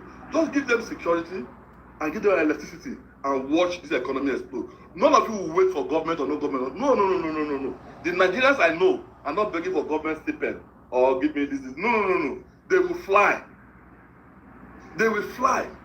Today I see have people who are coming to come and invest.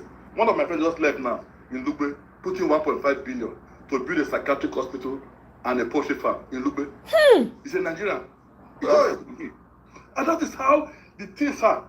So that, please, sir, please, sir. Let me pause. I want to continue. You said something that interests me right now. You said he's building a psychiatric hospital because we need it very well. I'm telling you. You cannot be supporting this government. That is the area of speciality of his wife. Please let him know that he will get Not clients. because Clients plenty. I have some here said I will recommend for you. All these supporters of this government, if they go through that place, No, when the government gets it right, Nigerians will excel. Nigerians will excel. My brother, I grew up in Ibadan, I stayed in Ibadan, and I saw the beauty of this country. I traveled around. Let me tell you, one of my mentors, Kalega, when I was in Deloitte, who trained me in consultancy. Do you know how he spent his Christmas? Let me tell you. Christmas 83, 84. I followed them in 83 and 84 Christmas. December 25th. He will take his brand new 505 car. 504 car. 505, then I think 505. With himself, his wife, and his 3 children. They will drive from Lagos to Warri. Then Warri, they will drive to Benin. Then they will drive to Jos. Christmas Day. Christmas Day. I told you, how can you be spending Christmas on road? They say it's a fun and a delight. Because the road is free. You will enjoy the beauty of the car. And when they get to Jos, he will spend the 25th and 26th in Jos. 27th, he will head towards Maiduguri. After Maiduguri, he will head towards Sokoto. So that by the time New Year is almost over, he will be coming back to this place. That is how he spends his holiday. What does that tell you? The beauty of Nigeria. If you go to his house today, you will see the images of things he takes.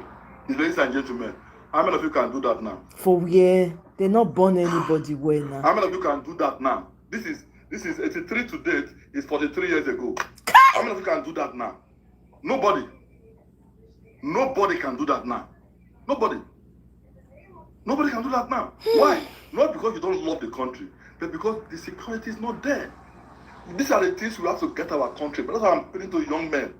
So, sir, let's move on. Let's move the conversation now to possible solutions, right? Because right now you've highlighted a whole lot of the problems where we started from, and you've used Canada as a template for Nigerians to understand that governance is not rocket science, right? So, possible solutions going forward, I think, and probably a time frame. Okay, let me put you on the spot and ask you this question now. Mr. P2B says, I'm a supporter of Mr. P2B, and the reason why I support him is because I believe that he has what it takes to fix these issues that we're passing through right now. And the most important criteria that you spoke about, honesty and sincerity. These are two very valuable components. I want to ask you a question. He said something that he can fix it, that he wants to do for 4 years. And many people that do not support him are laughing and say it's not possible that Nigeria cannot be fixed in 4 years. What do you think about that? Ladies and gentlemen, let me address my fellow Nigerians. Nigerians can be fixed in 4 years. Please, let nobody fool you. You see, how many years did it take the subsidy to destroy Nigerian economy? Immediately. I know it's easy to destroy than to build. Yeah. But I want to assure you that because we have an incredible, very mobile and dedicated population, Yes. Nigeria can be fixed in 4 years. Yes. Once the leader there is honest and sincere, what can he do? Simple. Let's take two cases here. Let's take subsidy and the devaluation of the currency. Please, if you don't mind. Subsidy, for what is Tinubu doing on the subsidy? He came that day. In fairness to Tinubu, he has the tentacles and the connection to know that that subsidy was a fraud. He knows. And he has the tentacles and the connection to identify people who are involved in the fraud. I give that to him. He was able to see it. These are people that it is in that vengeance and that drive that they came and said, gentlemen, May 29, subsidy is over. You know what he was speaking? He was speaking to those his friends who have made millions defrauding the country through subsidy. What is mean to you and me? He knows those people who have defrauded the country through subsidy. If you wonder, by the time National Assembly did a trial of all the importers and they were indicted, some of them, Yeah. remember? Yes. So he knows that. So he was there to say, subsidy is gone immediately. But this is where, if you watch the interview, they'll be, say, I will remove subsidy. The interview that take say, I will remove subsidy. The interview Adebayo, one other guy, one very brilliant guy in SDP, say, I will remove subsidy. Now, what did they not do? And which is what Obi said. Obi said, I will remove subsidy after I identify the level of fraud in that subsidy. Bam! And that is where Tinubu missed it. Yes. There's no point removing subsidy that very first day. Because as a government, he has the tools in his hand. And it will be less than 3 or 4 months. Then this is what Obi said. He said he took the economy of Indonesia, 280 million. He took the economy of Pakistan, 250 million. You know why? Because those are people within our range. Yes. And they were consuming, Indonesia was consuming 45 million liters per day of PMS. Pakistan was consuming 38 million liters per day of PMS. Nigeria was consuming between 66 and 70 million per day of PMS. How? Not possible. How? We don't even have more car than them. But you know what happened? You know the technique of that. You know what happened? A ship will come with 1 million liters and bait at the papa and discharge 400 liters, 400,000 liters, and claim his manifesto in his invoice 1 million liters. And then he will go to the IC. In 1 week time, he will come back again and discharge 300,000 liters and claim invoice on 1 million liters. Go back again, and in another 2 weeks, come back with the last 300,000. So having delivered 1 million liters, he had an invoice of 3 million liters, and he will collect subsidy on 3 million liters. So that 70 million liters we are consuming a day, we are paying subsidy fraudulently to almost about 30 million liters. That does not go to the average man because there was no fuel supplied. So the subsidy simply go to somebody's pocket. So if Tinubu had taken his time, because he's a forensic accountant, he would have noticed it. If he could have blocked that, he would have been shocked the number of savings he would have made. Because he knows that. Because they will come to him to come and like, boy, he would have said, sorry, this is what I noticed, this is what I'm doing. It will not be, this is what we are supposed to be consuming, and this subsidy is in the life power of my people. If I remove it just like that, many things will happen. But I will remove the fraudulent one, which is about 30 million liters.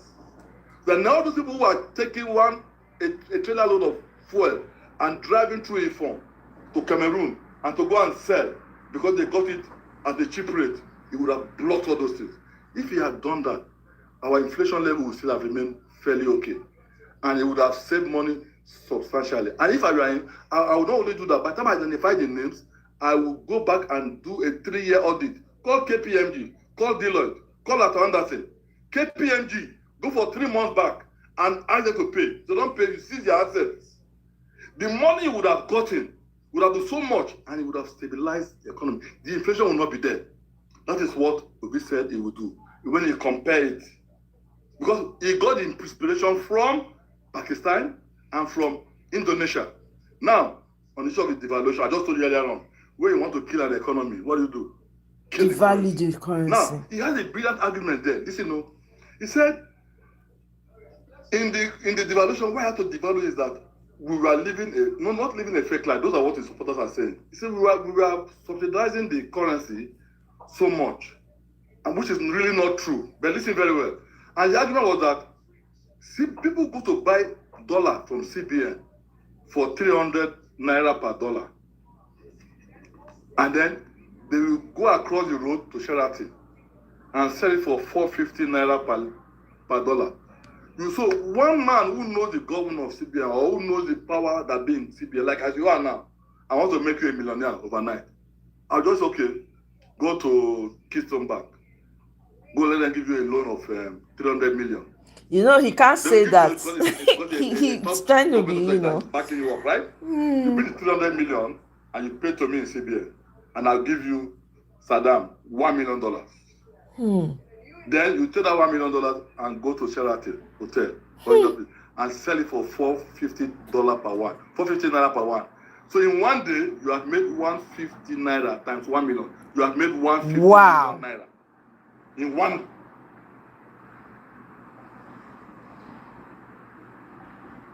Oh, sir, we have lost your audio. Sorry about that. Now, I think my son is trying to come in. In one day, you have made 150 million naira in one day. So if he does that 3 times for you in a month, you have made $500 million. Didn't even know that is what they were doing.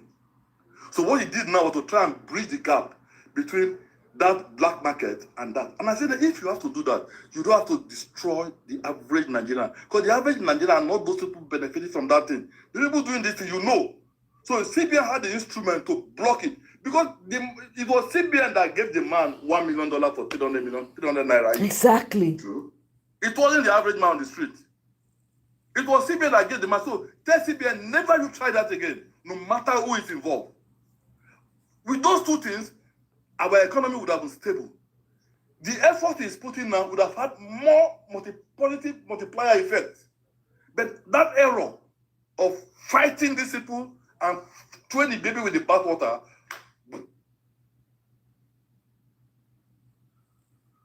We are missing you, sir. Please answer, I think, your call or something. Seems you're getting a call. Please just maybe pick up your call and come back. Meanwhile, guys, I hope you guys have been enjoying the show so far. You're listening to Professor Francis from Toronto University speaking here. Thank you so much. I see many of you people already in the building. Thank you so much. Please, guys, on TikTok, before I come back to Professor, so just a minute, I just want to make an interview.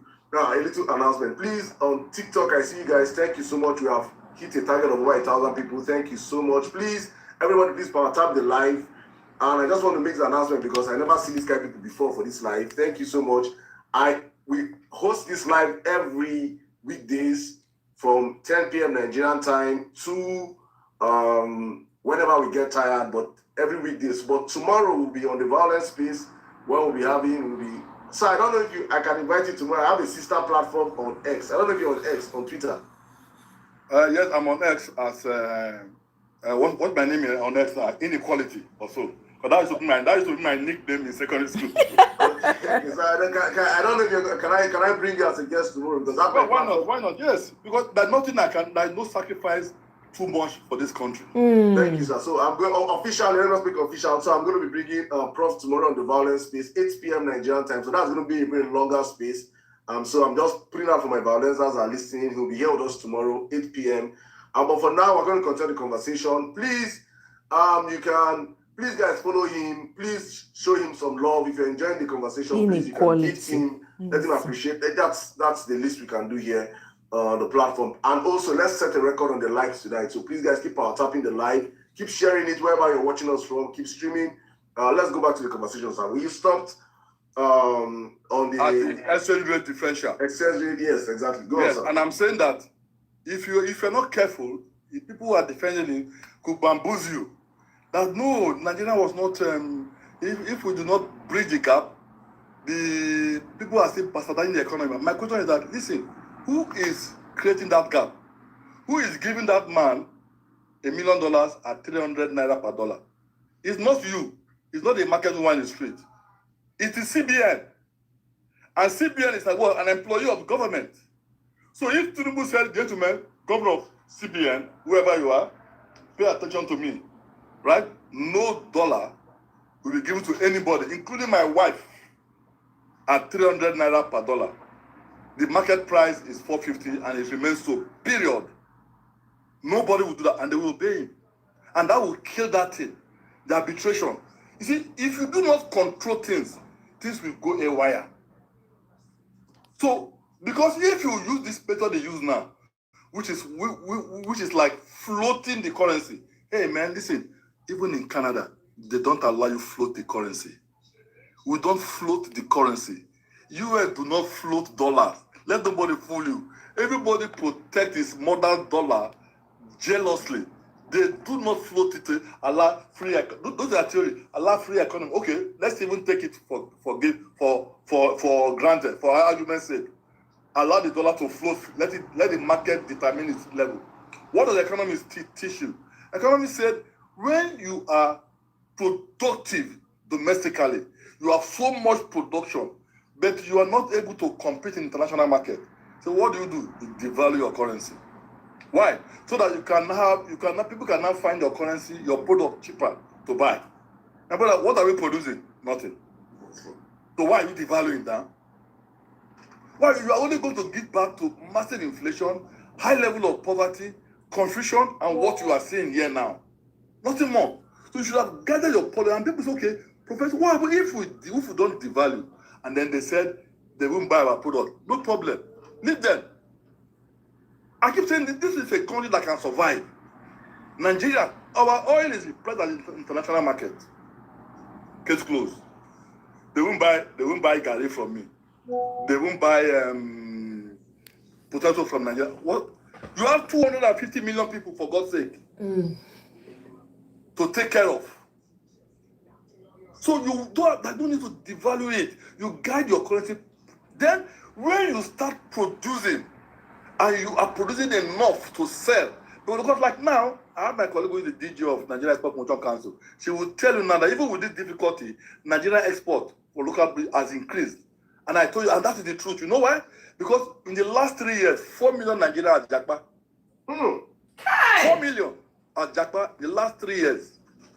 So in where I am in Canada today, and most people in Texas or Houston, you find out that there will be more Nigerians, so there will be more demand for Nigerian food, egusi, yam, rice, cassava, and stuff like that.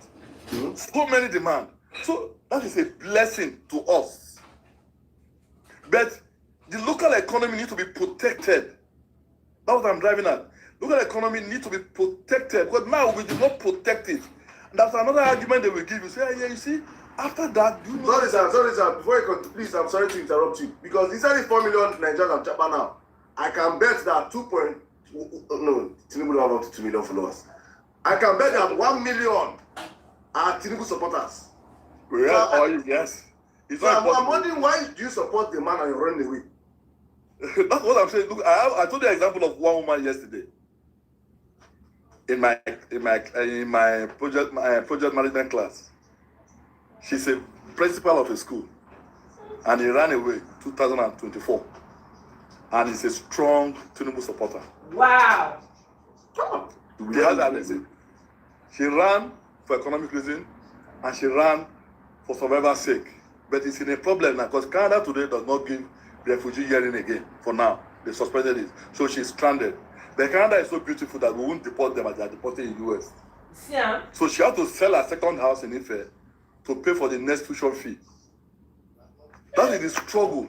My brother, do you know what it takes to be a principal of a secondary school? No matter how bad Nigeria is, to rise And she's to still teach in a secondary supporting school, Agbado. and to rise to become the principal of a secondary school. And then at 52, 53, you're the Jagba.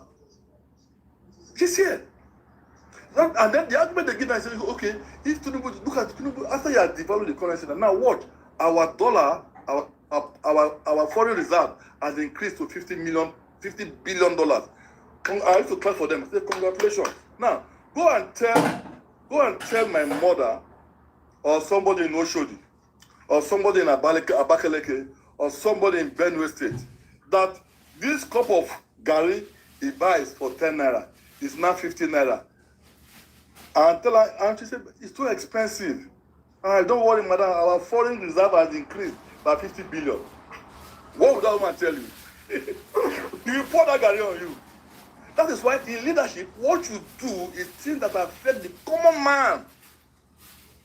Look, there was one good project Tinubu was trying to do, which was CNG buses. I said, it's 3 years now, they did not do it. He said it at the first time when he devalued the currency. The gas is more expensive than fuel now, sir. Yeah, that's what I'm saying. I said, these are the things we would have put into consideration. He did not do that. See, but because once you devalue a currency, you change the equation completely. Now, let me give you a good example. I have a friend. He's a pharmacist. He was earning 300,000 naira a month in April 2026 in Nigeria. In Jakba, 300,000 naira, yes. He said the first job he got now as a pharmacist now pay him $6,000 a month. The same brain, no, listen, the same brain, the same skill, nothing different. $300,000 a month, 300,000 naira, a month, that's what he was earning.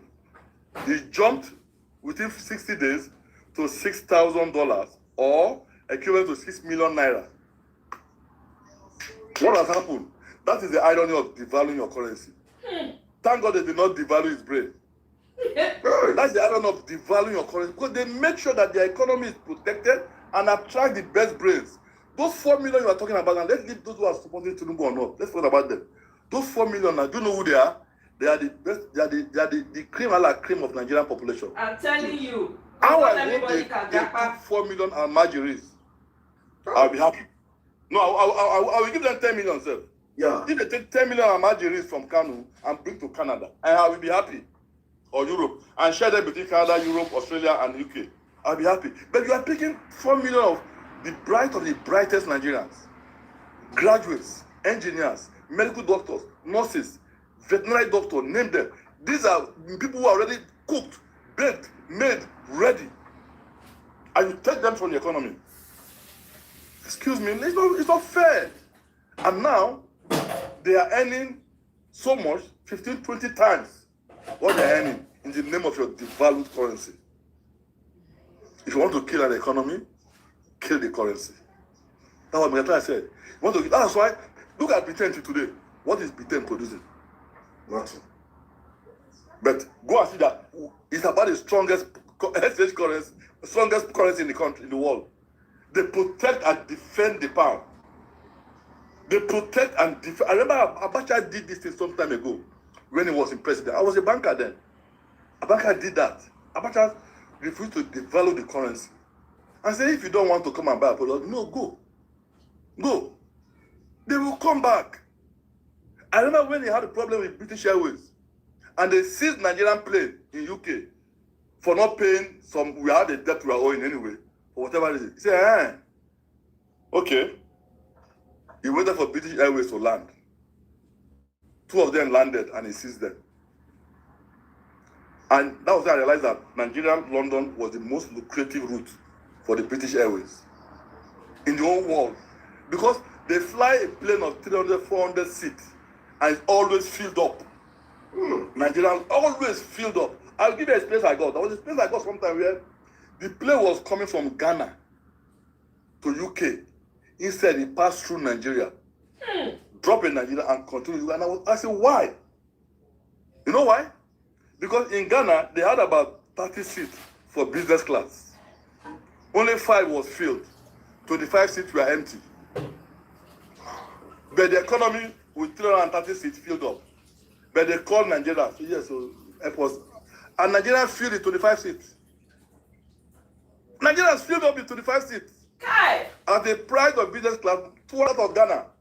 So they flew to Nigeria, filled 25 business class. And flew. That is the power of the Nigerian. What I'm driving at is that the power of the Nigerian economy is so robust. It's so good. It's so solid. By people, not by government. By people. Productive mind. But today, we have rendered them useless. We have made them handicapped. They can't go to the farm. They can't trade. They are not even safe in their houses. Hey, what are you doing? What are you doing? You can't allow this to continue. Because it is very devastating for a country like this. It's common sense. You don't need anything. And I keep saying that if Tinubu today turn around and adjust this thing, he will get the Nigerian population. I told him a few things he could do. My brother, I'm not hiding it from him because I'm sure one or two of his ministers who are my friends will be listening. One or two of his ministers, so they are my friends, very close friend of mine. They just say, simple. Tell our guy, devote 10 billion each. Each 10 billion will build 2 world-class hospitals, 5 billion each. Build 2 in each 6 geopolitical zone. That is 2 in northwest, 2 in southwest, 2 in northeast, 2 in southeast, 2 in north central, 2 in south-south. Standard hospital, 500-bed hospital. The blind will see it. The deaf will hear it. And you commission it. Do that, and you see the impact of project on the average mind of the people. Now you go to infrastructure. You cannot do it. I realized that since he came to power, in fairness, he has budgeted $1 trillion for infrastructure. Very good budget. Very good budget. But one thing I know I was taught about the elementary budget is that budget is only a step. Budget is no budget until it is implemented. Exactly. So if you budget 55 trillion for infrastructure, okay, it is 3 years after. How much have you spent on infrastructure? You know how much you have spent? 2.7 trillion. What? Yes, less than 5%. I am saying it now. If anybody, if a minister of works, Omoye, you are listening to me. Other guys, you are listening to me. If I am telling like counter it. Now that is the problem. So the next question now is that Where all the money is? Huh? So where all the money, the budget is? That's where we are going now. That's where I'm pushing it so carefully now. You begin to wonder, you see, when the mistake people make is that when you hear budget, you automatically think the money is there. Usually, and I don't blame anybody for that, because usually you don't budget what you don't have. Mm-hmm. That is so. If you think that way, you are okay. Oh, it's right. But most people budget. They budget what they have, but budget is one smart way to enrich yourself as a government official. So all it means, once you have budgeted, remember, the House of Assembly will approve it. Abi? Once the House of Assembly approve it, that means expenses approved. So you can actually go there and draw the money for the project and divert. I'm not saying diverted all or anything, but I'm saying that is one of the awkward nature of our Nigerian budgeting system, because our monitoring scheme is very poor, very weak. I swear you can't try that here in Canada. People that told people, oh God, government that told their governor to resign because he took his family who came on holidays in Canada, he took them for a dinner in a private restaurant. 2010, I can't forget that. Private restaurant. And after eating, he did not pay. He said, paparazzi, cameraman, just like you now, you become governor of Ontario. And then your brother from Imo, Anambra came to greet you. Yesterday, you took them to a classical restaurant, right? Usually, and after eating, you did not pay. Just, okay, guys, see, guys. The cameraman followed the route, saw the amount of money they ate, which is about $388. I can't forget that figure. And they raised the issue. Why didn't he pay? People said, they say he didn't pay because they want to transfer the amount to be debited on government as government expenses. And I said, okay, he's the governor. He said, no, that's an insult to us. We didn't vote you for that, so you must resign. The guy was begging him. The guy was begging. And now, to imagine me in Nigeria, now I was thinking, I said, governor. He said, no, he has a salary. He has a salary. Exactly. And you see, these guys were begging him to. Now, they brought in professor of psychologists to come and analyze this. And they said, because he said he forgot his credit card at home. They said it's a lie. That if you want to go and eat in a restaurant, you to check your pulse. That is what a normal average human being does. That's right. Your pulse, the health of your pulse, right, will determine where you will go and eat. Is that not true? So if you are a governor and you did not check your pulse, and you carry 8 or 9, 10 people to go and eat, you had no intention of paying. Because you know you occupy a privileged position, that they will welcome you, you just simply sign, they will transfer the ticket to the office of expenses, and it will be paid off. And they say that is fraud. See, what I'm driving at is that when you have a functional system that is controlled, it helps the country to grow. Did you hear Michelle Obama say, even in the White House, Obama earns $400,000. Yes. Even in the White House, he said they pay for the food they eat. Yes. I just find it difficult to believe that. But that's the truth. I agreed. He said if Obama even order anything special than what's on the meal, because he had a special friend, they will bring a different debit note for him. Yes. You try that here in Nigeria? No. Because so we have a long way to go, but I'm not saying that we should be superbly excellent. So let's start from the beginning. Provide a functional healthcare system in the country. That's it. Tackle the issue of public school. Hey. Tackle the issue of public school. Bring public school. My brother, one of the let me come in here on education before you continue. I feel like it is important for these people in power that we don't get an educated set of Nigerians, because if you look at most of the people that support this government, most of those are not doing it because of tribe or religion. Most of them are very, when you hear the kind of conversation they have or hold, they are very shallow. Yeah, they cannot hold. These are many of them are educated illiterates. These are people that when you go to NYSC, they cannot even write their name. They will copy it. They say, fill a form.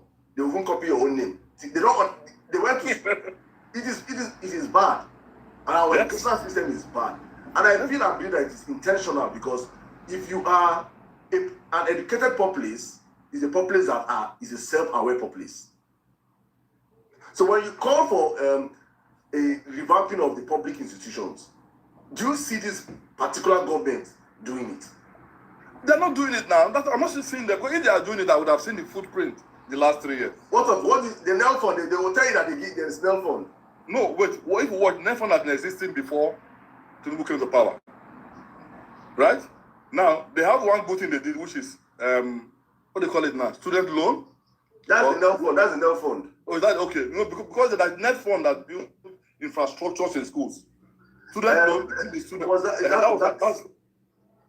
Now, that was an effort to give to indigent students who probably have no money to pay, which is good.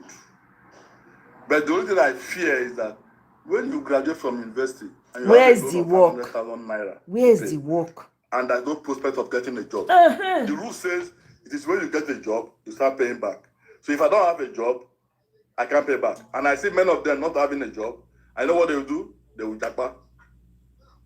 And because of our poor record-keeping system, the system will disappear. And that will be the end.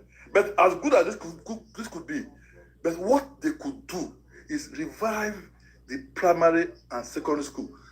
You know, when we were growing up in Lagos, St. Finbar's College, St. Finbar's Baptist Academy, look, one of the best brains Nigeria has ever produced. Professor Ayodele Awojobi, many of you don't know about him. But if you go to a Unilag today, as you are driving to a Unilag, at the gate, at the second gate, you will see his image carved, standing tall.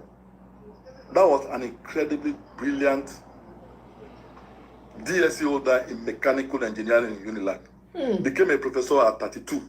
Unilag. Yes, Professor Ayodele Awojobi. Go to University of London and then London School of Mechanical Engineering and DIC. you will see his performance there is incredible. Hmm.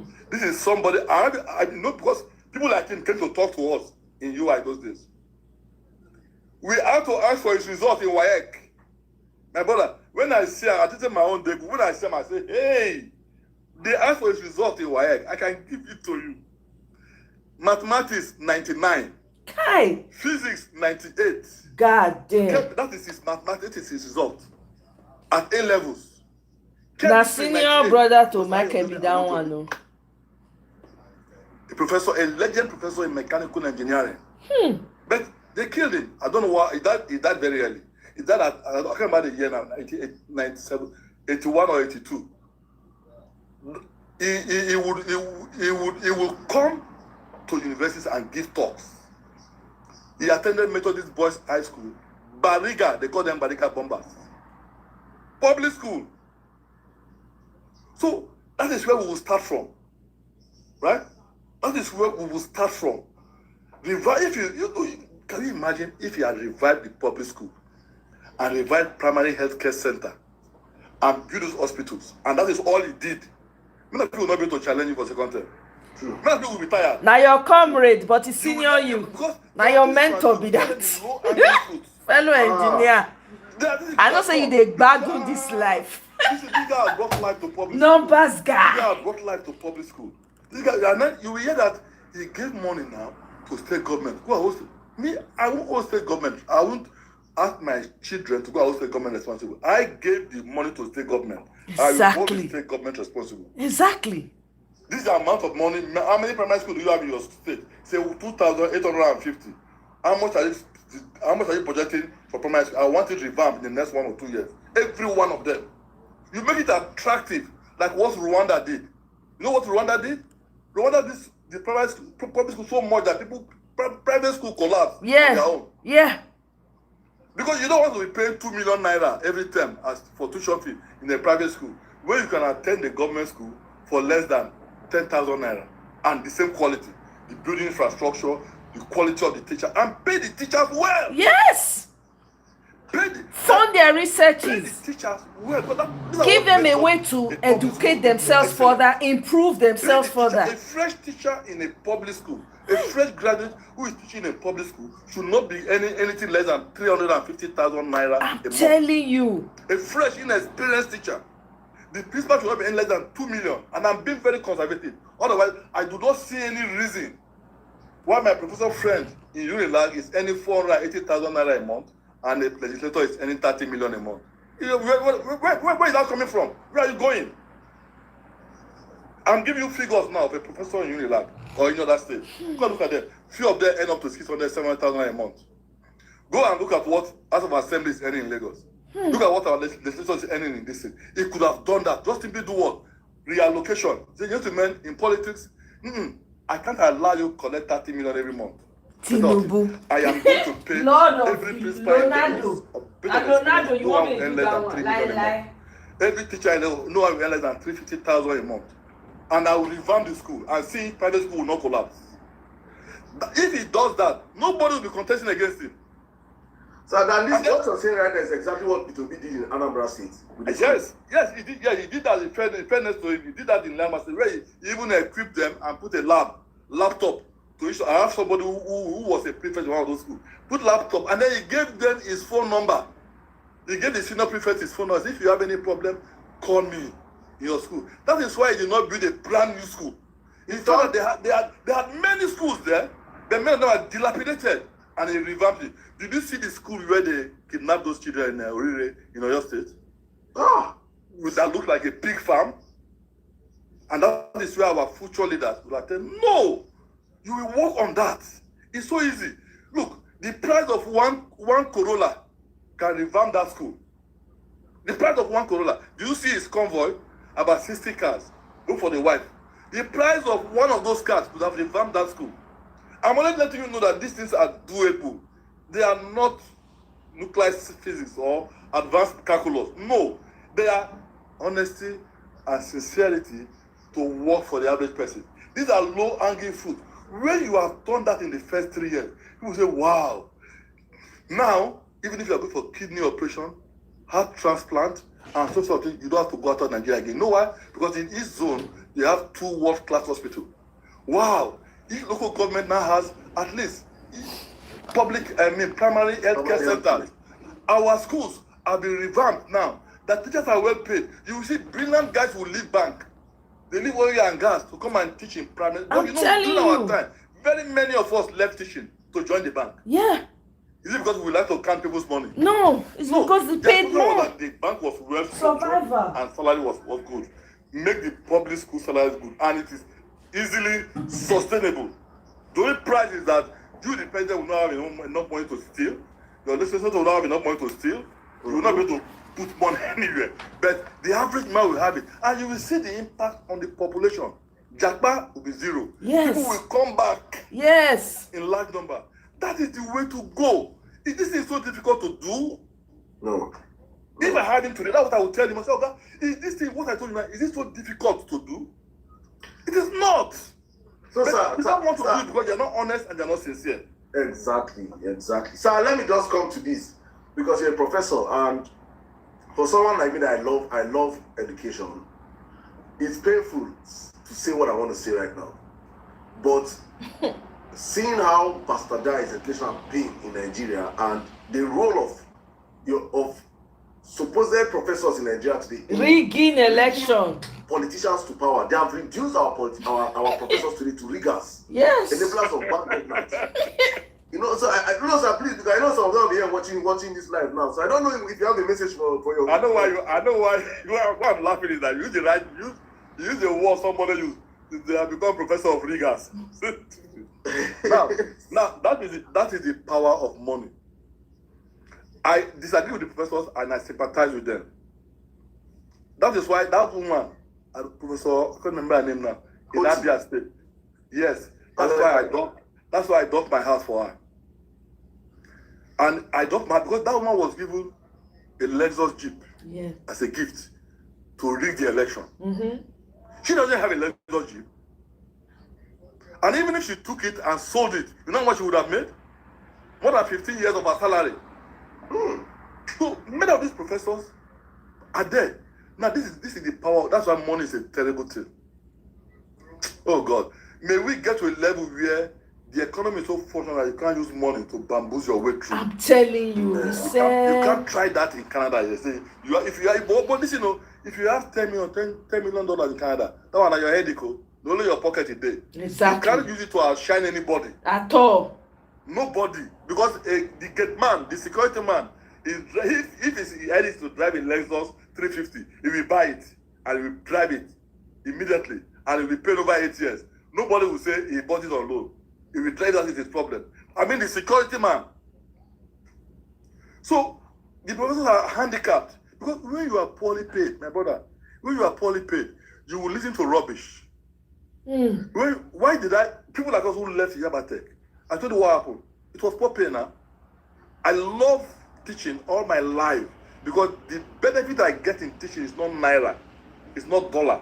There's a psychic satisfaction. Yeah. When you see yourself impacting knowledge on people. The joy, you can't quantify it. But when the money to feed your wife and kids is not there. I remember when I was in Yabatech, I was still a bachelor. My salary will not carry more than 2 weeks.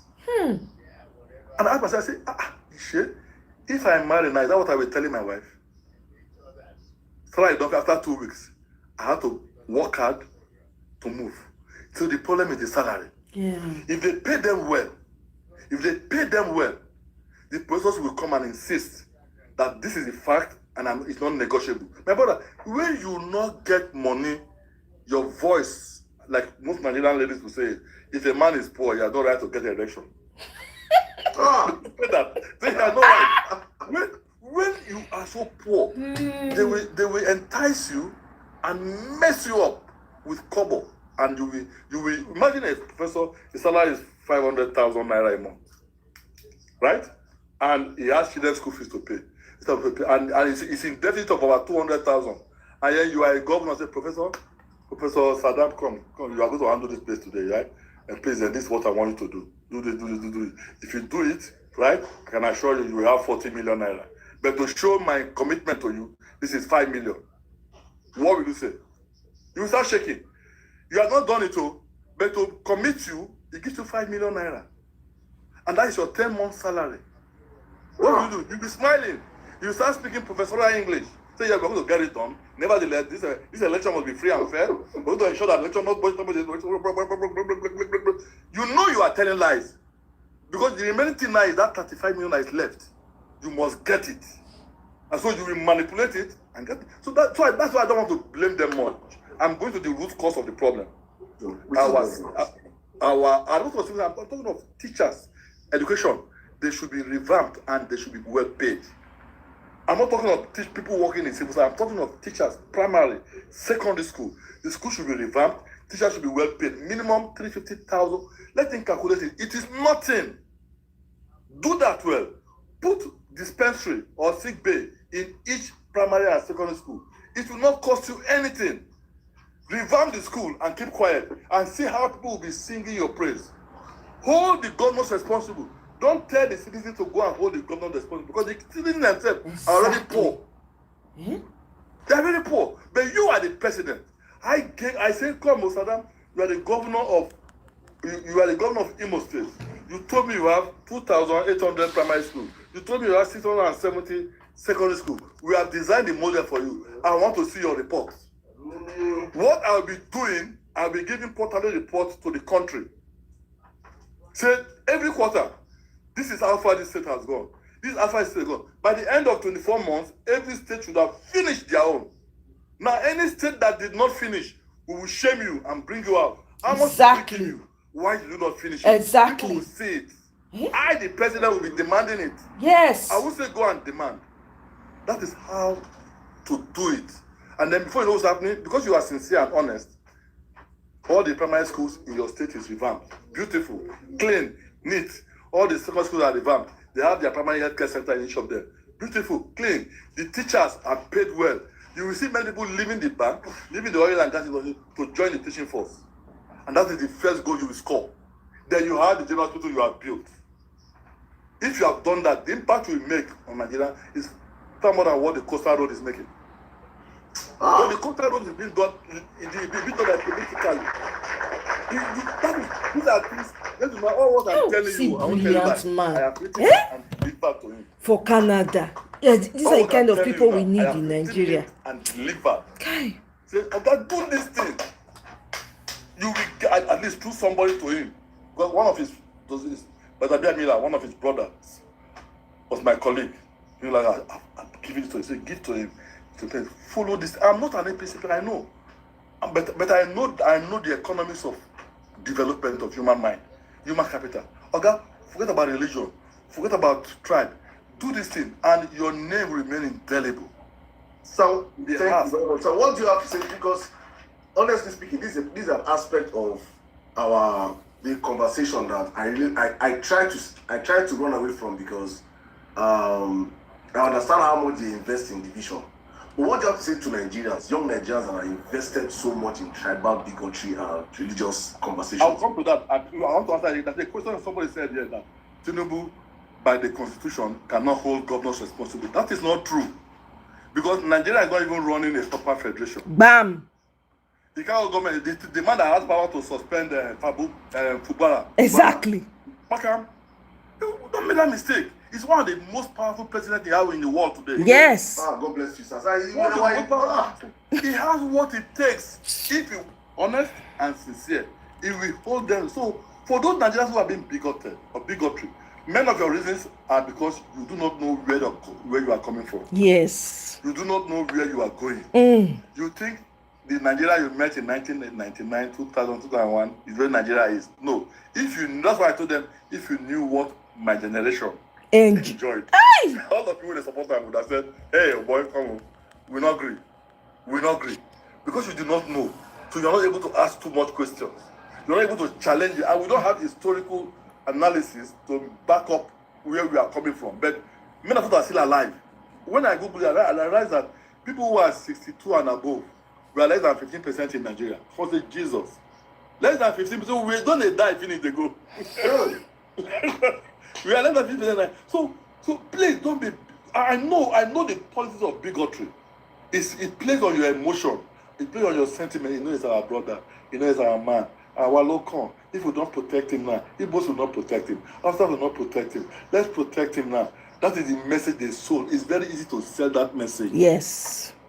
But how about telling him, brother, you try though, but look at what we are saying. Brother, what will it cost you? What will it cost you to revamp the whole primary school in the country? Exactly. Let's get the figures first. What will it cost you to revamp the whole secondary school in the country? Let's get the facts right. What will it cost you if we are paying teachers minimum 350,000? Every principal, minimum principal salary 3 million. You find that it is a chicken change. It is a chicken change.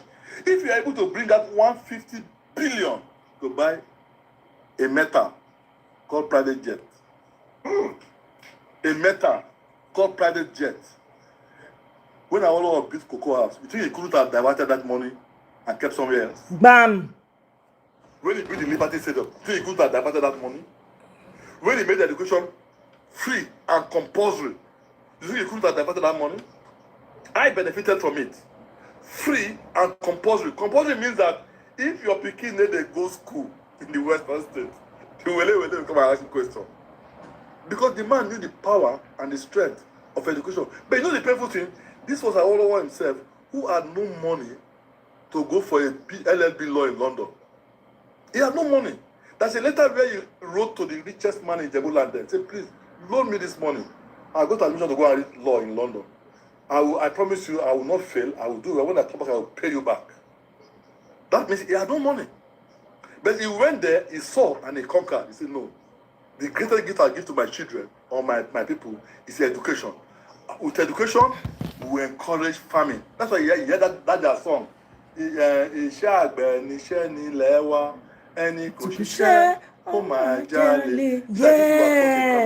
Oh. That is farming. Remember the song. The profession of our people. Yeah. He who does not farm will be a thief. Who does not work will be a thief. That was not a message Allah was pushing into the mind of the people. And he backed it up with executing a project like that. Professor Bayode, Professor Bayode is so rest in peace. This is my favorite professor in economics in UI. He's from Awe. He said it was in that school that because of that, a father would say, in the morning when they want to go to farm, you say, which farm are you going? You want to put me in prison? Oh, yeah. Go to school. Go to school. Some people are going to school even naked.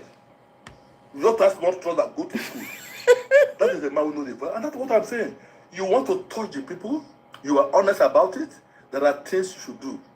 There are things you should not do. People are saying that the crude oil destroyed Nigeria. No! Crude oil did not destroy Nigeria. It is our bad leaders that destroyed Nigeria. They did not want to use the crude oil for the purpose it was meant for. Bam! Crude oil did not destroy us. It was bad leadership. You think if Awolowo was in power and crude oil was discovered, it will become a nuisance? It will become a non-entity? No! Instead, it will create more excellence. Go and see what he did in Ife. Because he built Ife. The federal government built UI. But go and see what Awolowo did in Ife. I don't know, maybe I'm mistaken. Is there any educational strike that can be attached to Bola Ahmed Tinubu? Because all I know is that the people he has empowered are mainly thugs, touts, admirals. Because he saw politics as a means of livelihood. See, if you see politics as a means of livelihood, right?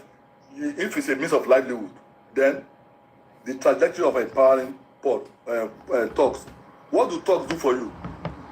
They go to areas where you don't have strength, where they are voting against you. They do what? They go and scatter things. I mean, your opponent, they intimidate your opponent. Because politics is a means of livelihood. But if that is not a means of livelihood and you are in politics because you want to better the life of the average person, you won't empower Putog. You will not. That is the mistake. That is the mistake. You will not empower thugs. You will instead encourage them to go to school. You see, what we should be discussing now in Nigeria is this. What we should be discussing in Nigeria today is how do we set up a very rig-proof electoral system. Now, can we keep that electoral system for tomorrow's conversation, please? Okay, no problem. So I want us to build today on your just all your experience on the politics, causatives, solutions, you know. Then tomorrow, because for me, I believe that the end goal of all this lies back to how we can create a robust electoral system, like you want to say. But let's keep that for tomorrow. I think that because tomorrow's space is going to be very long, it'll be a longer space, so we'll have more time for you to ask questions and everything. But let's just continue the trajectory of where we are right now, please. Okay. So we will concentrate on the issue of how to build the political system and how to build the economy and build Wow, the citizenship. And I told you Michael. earlier on, it's still, Wow. you see, the truth is that none of them will say what I'm saying. They don't understand. I'm not speaking Greek. Neither am I speaking a good language. None of them will say they don't understand what I'm saying. But this is the problem. Do you have the tenacity and the honesty of purpose to say no to corruption so that your people will benefit? Because when corruption is coming, right? When corruption is coming, it comes in a very subtle way. The corruption will not come and say, hey, I am corruption. You will resist it. It will come in a very subtle way. You say, Sirdam, congratulations. You are now the Minister for Industry. Oh, good, that's good. Congratulations. And well, we want to just give you an idea and a concept here. It's okay, no problem. And they will give you a good concept. Yes. They will say, okay, we have 774 local government. This is what Ghana is doing now. You can set up an industry in each of the local government, which should be what? An industry of 1 billion naira each. An industry that will be built with 1 billion naira is not a small industry. You agree with me? Yes. That's a solid industry. 1 billion. This is corruption I'm speaking to you now. Corruption will say, okay, this is coming and say, what? You say, well, that's a good idea. 774 billion naira. And when you do that, the world will forever respect you. Okay, what do we do? Okay, let's ask each of the 774 local government to tell us their natural product they have, because we want to set up industry in line with the raw material they have in that local government. They all send it to you. And then you say, oh boy, come don't lie. That's corruption, no? Say 1 billion, 774 billion. Well, this, you know, if you live here today, where will you go next? They will remind you. You say, where will I go? Where I retire? I say, no. There are mansions in Florida. $7-8 million. Your hand will not be involved in it. The contractors, I will get dedicated contractors. You will pay through that. They will pay to US, and they will retain that. Your name will not be there. So that by the time you are retired, you will go peacefully. You and your family and your wife, you will enjoy forever. You say, okay, I see. Now, $5 million already enter almost 7 billion naira. So you have basically killed 7 local government areas. You have already killed 7 local government schools. Come on. You have already killed seven industries already. And that's not the end though. You see, your mates do this and do this. Well, you know, I don't like the way you are doing it. You can do this and do this and do that. Is it not somebody that's suggested to you to go and buy a bulletproof Cadillac? Before him, why use that bulletproof Cadillac? But he was using a Mercedes Benz. Is a Mercedes Benz inferior to Cadillac? No. But somebody suggested to him, go and, you know, people don't like you. Go and buy a Exactly. Cadillac, 1.5 billion. To protect you. This is how corruption comes in. By the time corruption finishes with you, those local government, those industries, if you get only 10 functioning, you know you are lucky. The rest will just be carcass, or nothing at all. But if you are honest and sincere, and back to my leadership theory. Yes, If you're honesty honest and sincerity. sincere, Yeah. you will say, my brother, sorry, my joy is to see the workers who wake up in the morning in each local government go to work, Exactly. close, and come back. That is my joy. Bam. I want to be able to look at through the internet. I want to look at Brian Kirby local government. Let me see the workers in local government. Those going to industries there. I see them. I want to look at workers in Oluyole local government in Oyo State. That is your joy in it. When you tell them that they know you are serious, they will respect you and they will obey you. Yes. But if they give you those gifts and you are smiling, that's okay. That was brilliant. I say, and then you get a yacht. You get a yacht. My God, how can you be going to France for holidays? And your mates gets yacht, and you relax once in a while. How much is yacht? Maybe 5 billion. Chicken change. And we have yacht too. It's permanently. Exactly. Waste. That is how it comes in. But blessed is the leader who is honest and sincere. Who will say, no, that's not what I want to do. That's not where I derive my strength from. This is what I want to do. This is why I want to go about it. That's why I'm so scared of some leaders. I don't want to mention their names. If they come to power after Tinubu, they will do nothing. If they are lucky, some of them will do nothing. Not the way Buhari did absolutely nothing for 8 years. He go better, he go better, he go better, he go better. That was how we were singing. After his first tenure, when he got his second tenure, he said, this is now, it will start now. What happened? The game is over.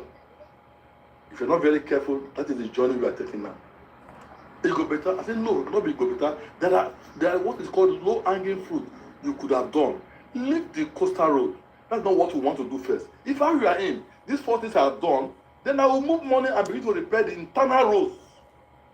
And I will begin to link the entire, I will just call China and say, listen, you have first-class rail system. I don't know how you guys do it too. Me, I want to link all the state capital with rail. All the state capitals with rail. Honestly. I know what I'm driving at. I will link all the state capitals with rail. Yeah. And this thing will pay themselves back. Yes. And China was okay. China is a wonderful country that they do this in a way that will beat your imagination. Yes. And they will give you timetable and they will achieve it. Yeah. Because they work like ants. Yes. They work like ants and they will achieve it because they know you are sincere. And they will get it done. And you will link everything. And that is how. And then at this time now you go for second term, who is opposition? Position come. Leonardo has a big yacht. What have I not done? Leonardo Tinubu. That's what who will be telling the opposition now that what they want to do now when Tinubu has not done. He has given us fantastic world-class hospital. 12 of them, 2 in each geopolitical zone. Look at it. They can do brain surgery, heart surgery, kidney surgery, then knee replacement. Nobody is traveling out again. This is fantastic. Look at it. He has revamped the entire primary school in the whole country. He has revamped it. Nobody will commend the governors because they know that the money came from him. So what do you want to do? What you will hear is that most parties will say, we hereby adopt Tinubu as our presidential candidate. We hereby adopt Tinubu as our presidential candidate. We hereby adopt Tinubu as our presidential candidate. That is what you'll be hearing. Some people are just saying, look at OT, similar to OT. Now, nobody's contesting against OT. Nobody now. It's that little girl called Ogala, the girl that was.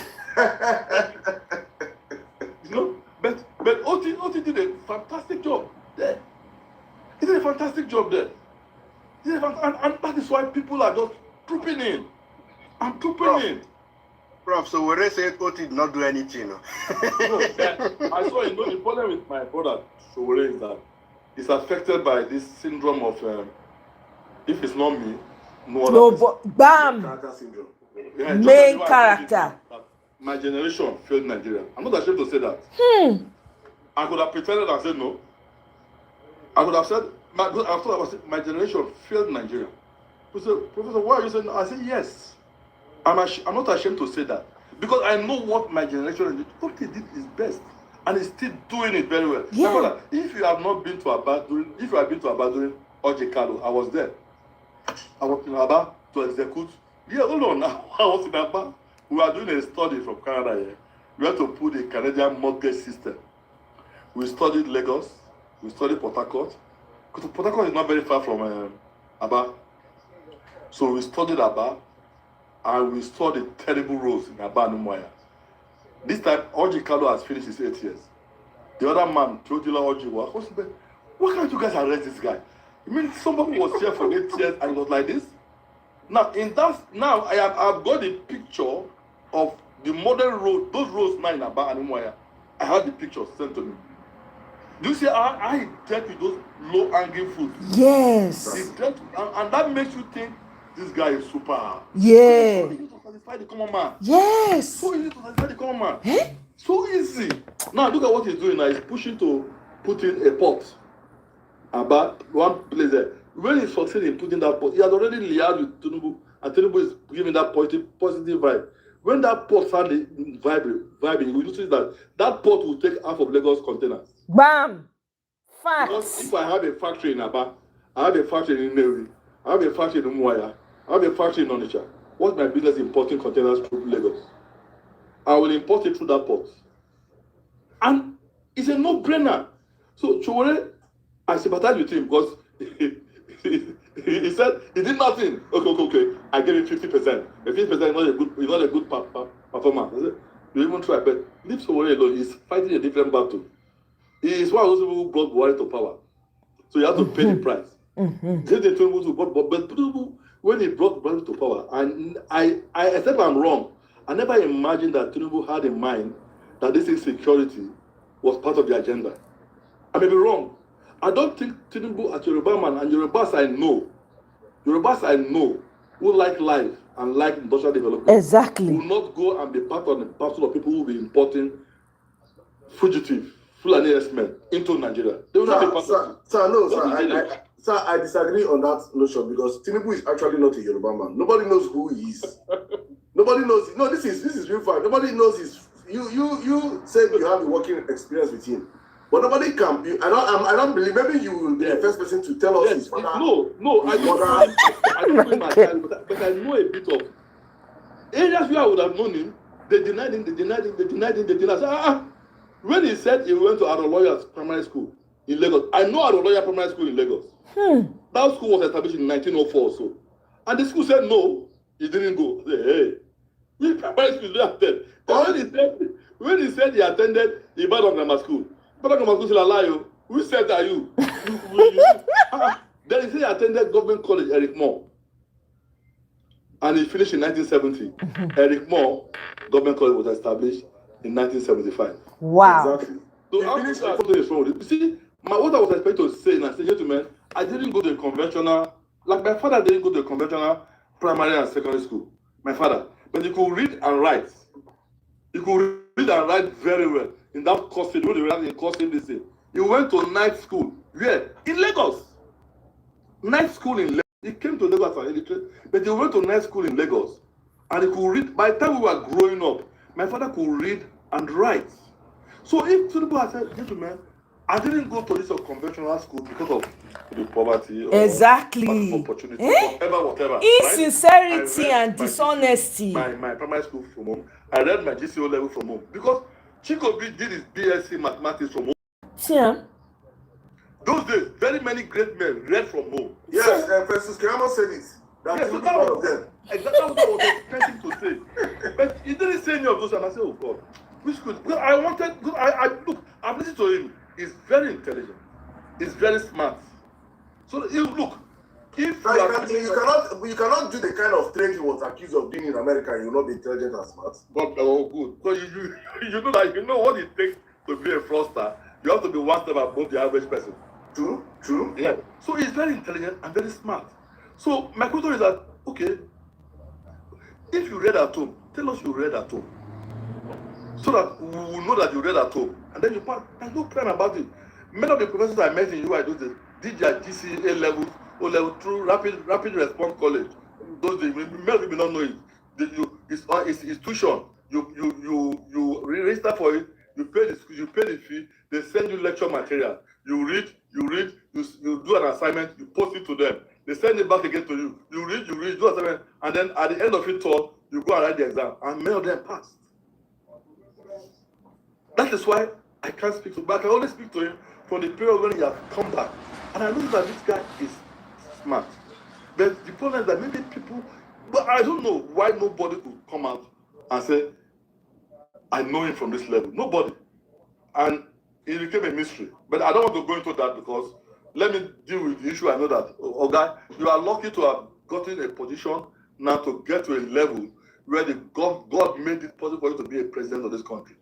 Do something to make your name permanent in people's life. I know his full name is Adeyinka Amoda Ogunlere.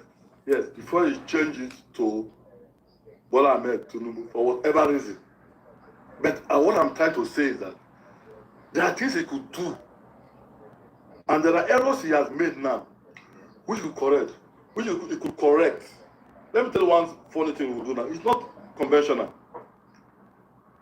People will say, no, it's not conventional, but if I were him, I would do it. I made a mistake. The currency has been devalued terribly. I will tell Nigerians, brace up. Our oil is exported. I will earn our oil in dollars. But I don't want to trade at 1,400 to $1 again. I don't want. I can't pay for more than 700 naira per dollar. If you don't want to sell to us, hold your goods. Now, that's what I would have done. Now, on the issue of that's the issue of devaluation. The issue of subsidy, which he has addressed very well, because he has basically, according to him, removed subsidy. I could not call Dangote and say, Dangote, come. You are not producing here locally, right? You can supply us the 40 million liters a day, isn't it? Yes. Suppose we supply you the crude oil in naira at our agreed local price. Nobody will stop me from doing that because it is my crude oil. I'm not bringing crude oil from Ghana. I'm not bringing crude oil from Venezuela. This is my crude oil sold to my fellow Nigerian refiner. Please, we will give you crude oil. Don't pay international price. Pay a price in such a way that your cost of production and the final sale to Nigerians, instead of selling 1,000 naira per liter, we probably sell for them for 500 naira per liter. Step one. That goes to go back to his drawing board. I say, okay, sir, if you say that they will buy the crude oil from you, right, at this price, then I can, with this price, I'll be able to sell 1 liter for 500 naira. That is how governance is done. It is Nigerian first. That's what Trump is doing here. It's Nigerian first. So, sir, are you? Let me ask you this question before I probably will bring up people to ask the question. Are you now saying that he doesn't have the capability to do this, or he doesn't know this? No, that's what do you think? Yeah, he has the capacity to do it. Listen, no, he has the capacity to do it. He knows, but that two virtues, sincerity and honesty, is his problem. He doesn't have it. Yes, because for you to do it now, you will sit down with intellectuals, sit down with Pat Tommy, sit down with professors of this and say, this is what I want to do. They will tell you the backlash. That is, the international community will stop supplying goods to you. What are they supplying, for God's sake? But we don't want to buy biscuits again from Canada. We don't want to buy chewing gum from this. We don't want to buy imported dress, imported suit. No. Then the critical thing, which is medical supplies, I will pay from international foreign reserve. This is where I want it. My brother, it's a matter of 6 months. They will come to them and accept it. Ghana did it.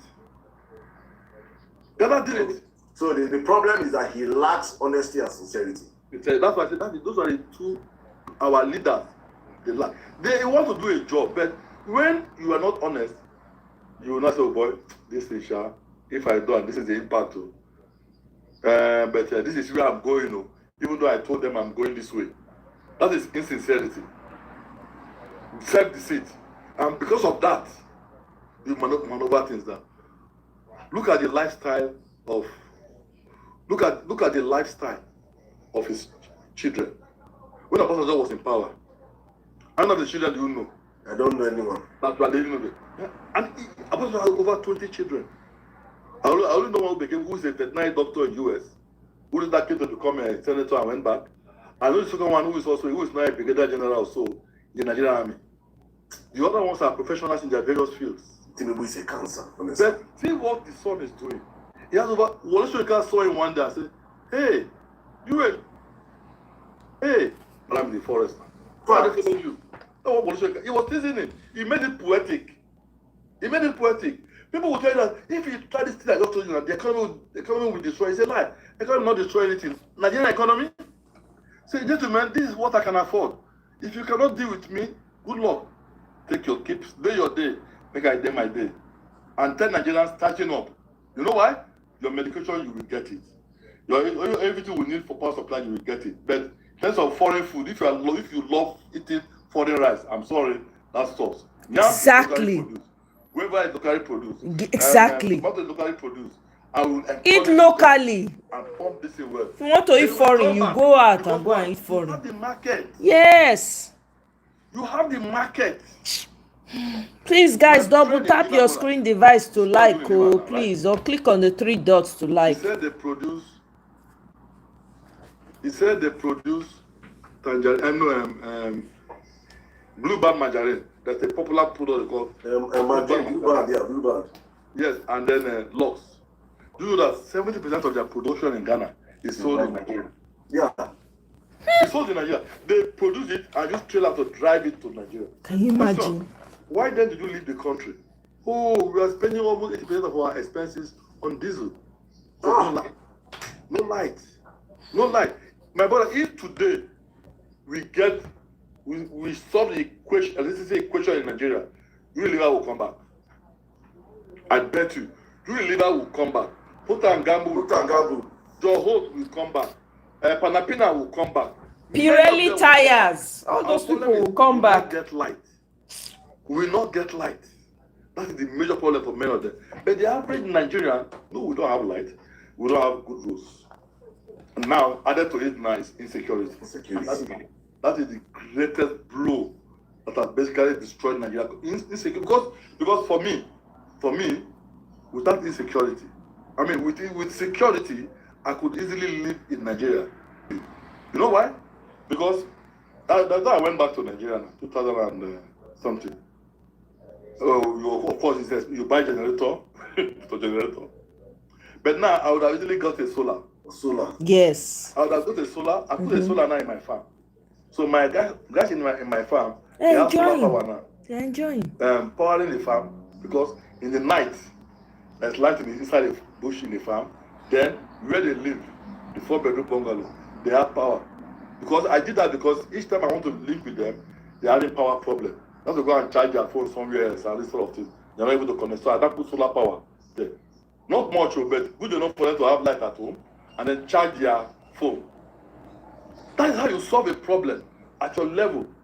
So if security is there, and where people like you don't have to, I'll put solar. Because then I remember if I want to sleep at night, I have a solar farm. If I charge it fully, it will fan me till I sleep off. By the time I sleep off, do I know whether fan is blowing or not? I don't sleep with that. But the fan is so good that it will run for about 4 or 5 hours. So if I want to sleep by 12 midnight, by the 11:30 I put on the fan. The thing will blow me. Before 12, I don't sleep off. By the time I wake up in the morning by 5 or 6, the fan has exhausted its power. But I have slept well. But now, if I want to go back now, I would have put a stronger solar power. That is the beauty of leadership. Now, what they could have done, instead of putting solar power in Aso Rock, no, don't do that. You can put solar power, and that will move this economy from the level we are to a superior level. All this one, English one, they speak. Agbado doesn't care. He has said it. He doesn't care whether Nigerians are suffering. I'm not giving proper advice. Saying not care that when he was in opposition, he was suffering too. He's 1-2 steps ahead of them. But the only thing is that he has his own personal ambition. It's also his own personal concept of leadership. If his personal concept you are geared towards people, right? What he could have done is okay. What does it take to put 10,000 megawatts? Google it. You don't need to spend more than $7 billion for 10,000 megawatts on solar. Solar alone. Call the Indians. 7 billion. Exactly. He's already made it clear. 7 billion of that. They put 10,000 megawatts added to what you have. Doesn't care. Nigeria's problem is solved temporarily. It's solved for now because we don't have heavy industries now. The whole nation is powered. 24 hours, everybody will be excited. The barber will be able to barb. The man selling frozen food will be able to sell his frozen food. The woman selling restaurant and in Kobe will be able to have power to do it. So the fashion designer will have power to run this thing. And these schools will be able to learn under good condition, fan and air condition, all those sort of things. You have killed 10 birds with a stone. You would have killed 10 birds with a stone. And let me ask you a question. Yes, Prof, let me ask you a question. So I don't know if you can type question. People don't do question. Can we just move? So tomorrow, please, you continue your lectures. Now let's use the next 20 minutes for questions, please. Yeah, let me Prof. So you speak very highly of some of the professors that you worked with, and one of the most notable names there was Professor Wole Soyinka. Me, I'm from the south of Amisoko, one of the minority of the minority. Like, I don't know if you agree to the minority too from Edo State, you know. So, you know, for people like us in the south, yeah, so for people like us from the south, we literally learned more about people from outside our region, like the Yorubas and even the Igbos, right? And then some of these notable names were mentioned to us. In fact, they were referenced different times in books and all sorts. And today we have, like as I said, Professor Wole Soyinka, a notable person today. You can see his stance on the, he's not even going to talk about Tinubu. The last time we checked, he said, oh, I cannot talk about a president that is just there for barely not up to a year. It's 3 years later now. We are not hearing anything. One of the person that me I support, I'm a Peter Obi supporter, is very staunch one, right? You know, he is very critical about Peter Obi. In fact, he has said some sort of things. Now, with the way you are very, very bright about these people, so what changed? What's the problem? Why is it that now these are people that we grew up hearing as the next to fried rice, they are the people now talking down on what we think is the light we see? Okay. Thank you, sir. Okay. Let me tell you one thing. Wole Soyinka, apologies to him. If you watch, you know, this people I say money is a terrible disease. Wole Soyinka has chosen to be on the fence, sitting on the fence. Yes. He has honored it now, gave him a seat in Abuja. Mm-hmm. You know, he has a principle of using money to settle issues. Gave a seat in Abuja, named the National Theatre after him. So, you know, all of those now has made his tongue very heavy in his cheek. If you watch, he's trying to talk. Yeah. That's why he told him, say, this is your son when they carry soldier to fight, not to fight battalion of Sambisa Forest. Why is your son carrying with so much internal? That was Wole Soyinka speaking from the valley. So that is telling you that what you are doing is not right, but you stop there.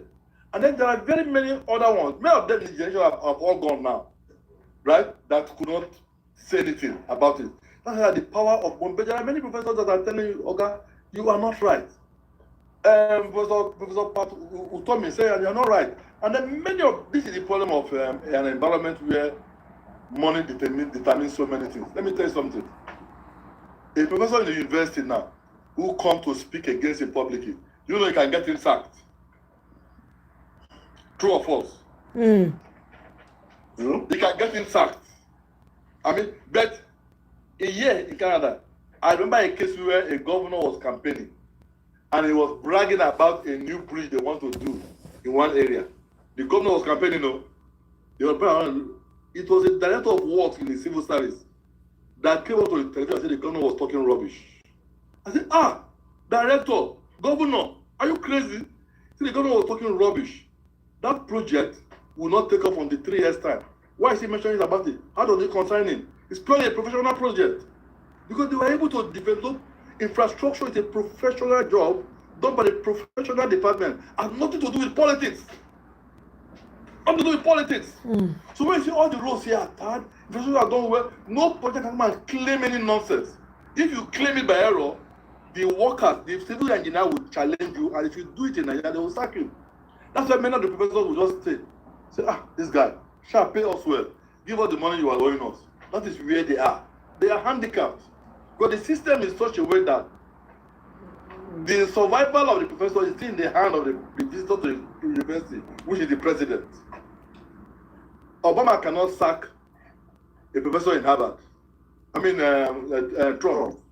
He can't try it.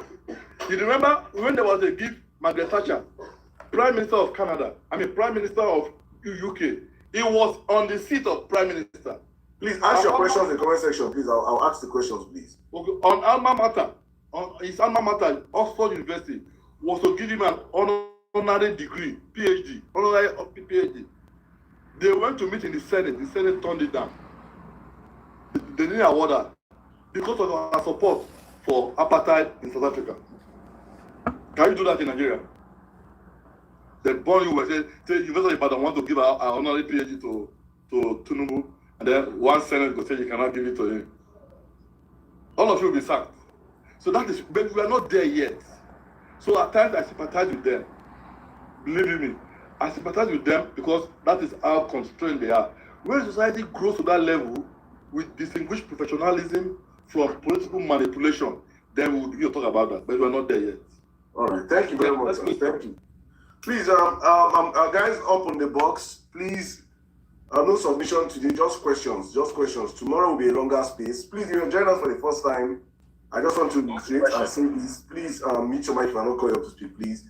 I just want to reiterate this announcement because many of you people are probably new to this platform, and I have Professor Francis from Toronto University currently on the box with me as our guest, and he will be back here tomorrow. Tomorrow will be a longer space from 8 p.m. Nigerian time on the violence space.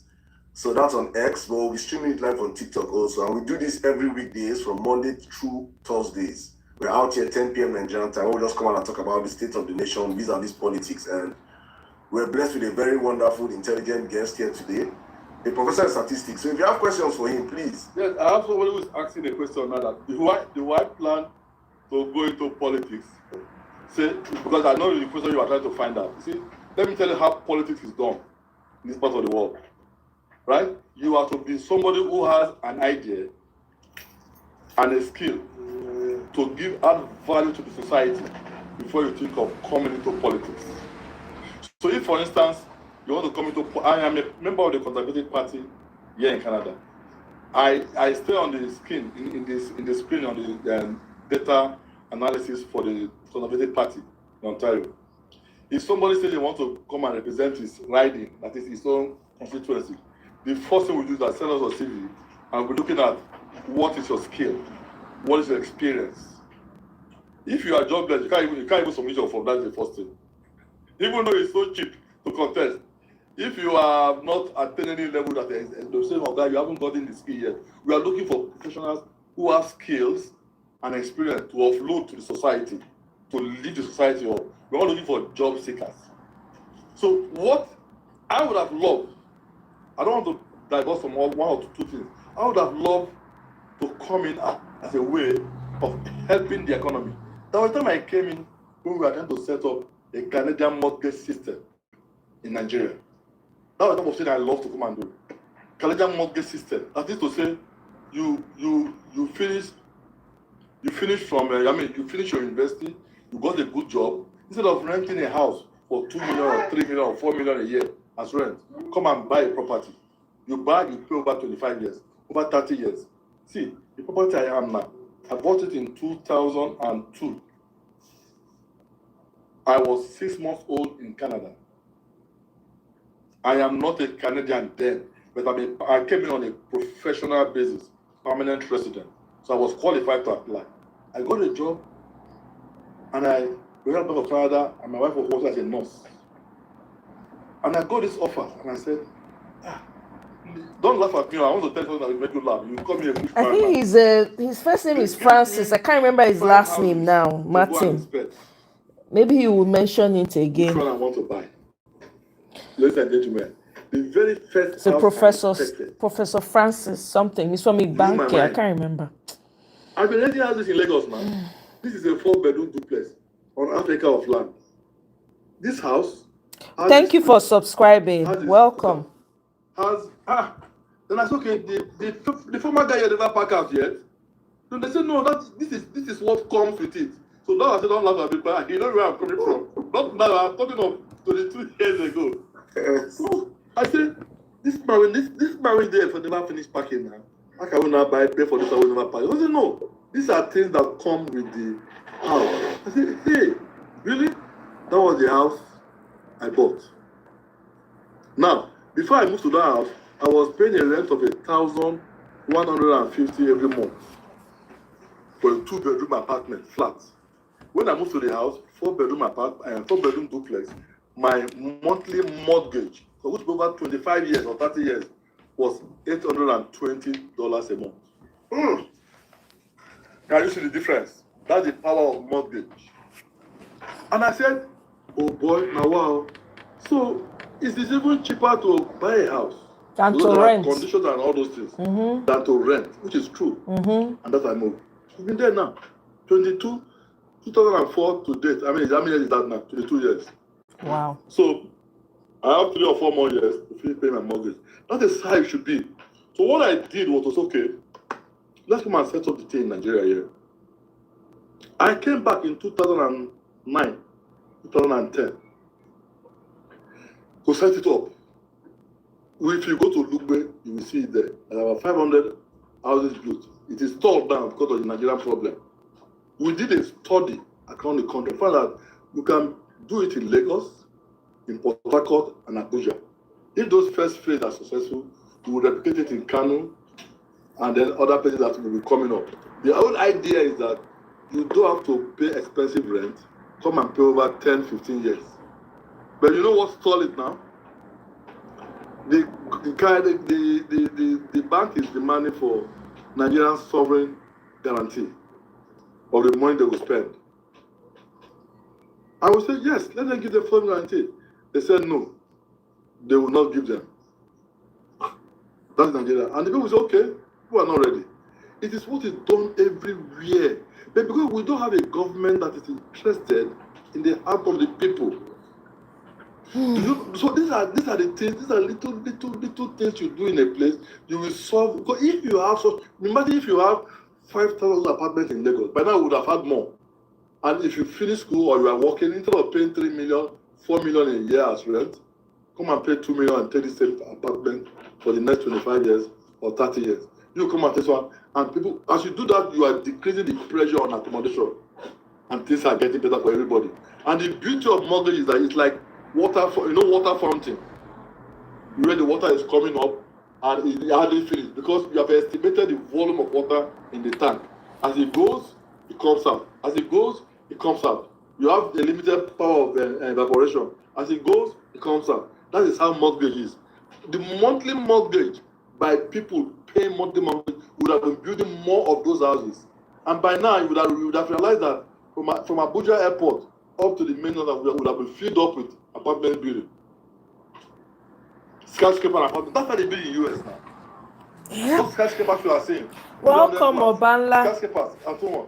If you have not yet liked to kindly double tap your screen device to like, usually comes please. from the government to Or start with. click on the In three Lagos, dots. in US, the seed money came from government in 1904. It is in 2023. Double tap that the it was screen completed. device if you have not yet liked, or That is click the on the government three seed dots money to like, share, to start and the subscribe mortgage. if you haven't yet Come on, stop subscribed. playing with the light. The government seed money. That's one of my grandchildren. Don't But come if to you see. have liked, Since don't the like time again, I'm not otherwise it again. will remove Don't the worry. like that you already liked. Go to your room, okay? Good boy. All right, so I think Don't worry. even for me, sir, I think we'll be wrapping up now so that we can come Okay, back. no problem. Yeah. That's good because your time now is about 1 o'clock. Yeah. And you guys have done fairly well. But my message to Nigerians is this. If you just give us a party message, please. Don't give up. Don't give up. Your country is not as bad as it is now. Trust me. And your country wasn't destroyed because of natural disaster. No. Your country is in this mess because of human beings. Yes. Your uncle, my generation around you. So don't give up. Your country before now was a beautiful place. And Norig. Finally, your country has an incredible natural endowment for productivity. Yes. Which is why when Obi said, I will move the industry from consumption To production. it caught my heart. Yes. Because no country that is productive that will go bankrupt. No country that will be productive and we have a mess of economy this thing. Oh, really, Michael? Wow. From consumption to productivity. I know what that means because consumption is a terrible disease. So you just consume anything without caring whether you are producing it or not. But when you are into production, your next thinking is that this thing I produce now, where will I sell it? Exactly. If I sell, how can I produce more? Yeah. And that is what grows The economy. Yeah. So don't give up, please. But more than anything else, I pray we'll get to a level where INEC can work on how to perfect, which is what I will discuss tomorrow. Yes. How to perfect our electoral system. So guys, Nigeria is beautiful. Nigeria is wonderful, no matter what people are thinking about it.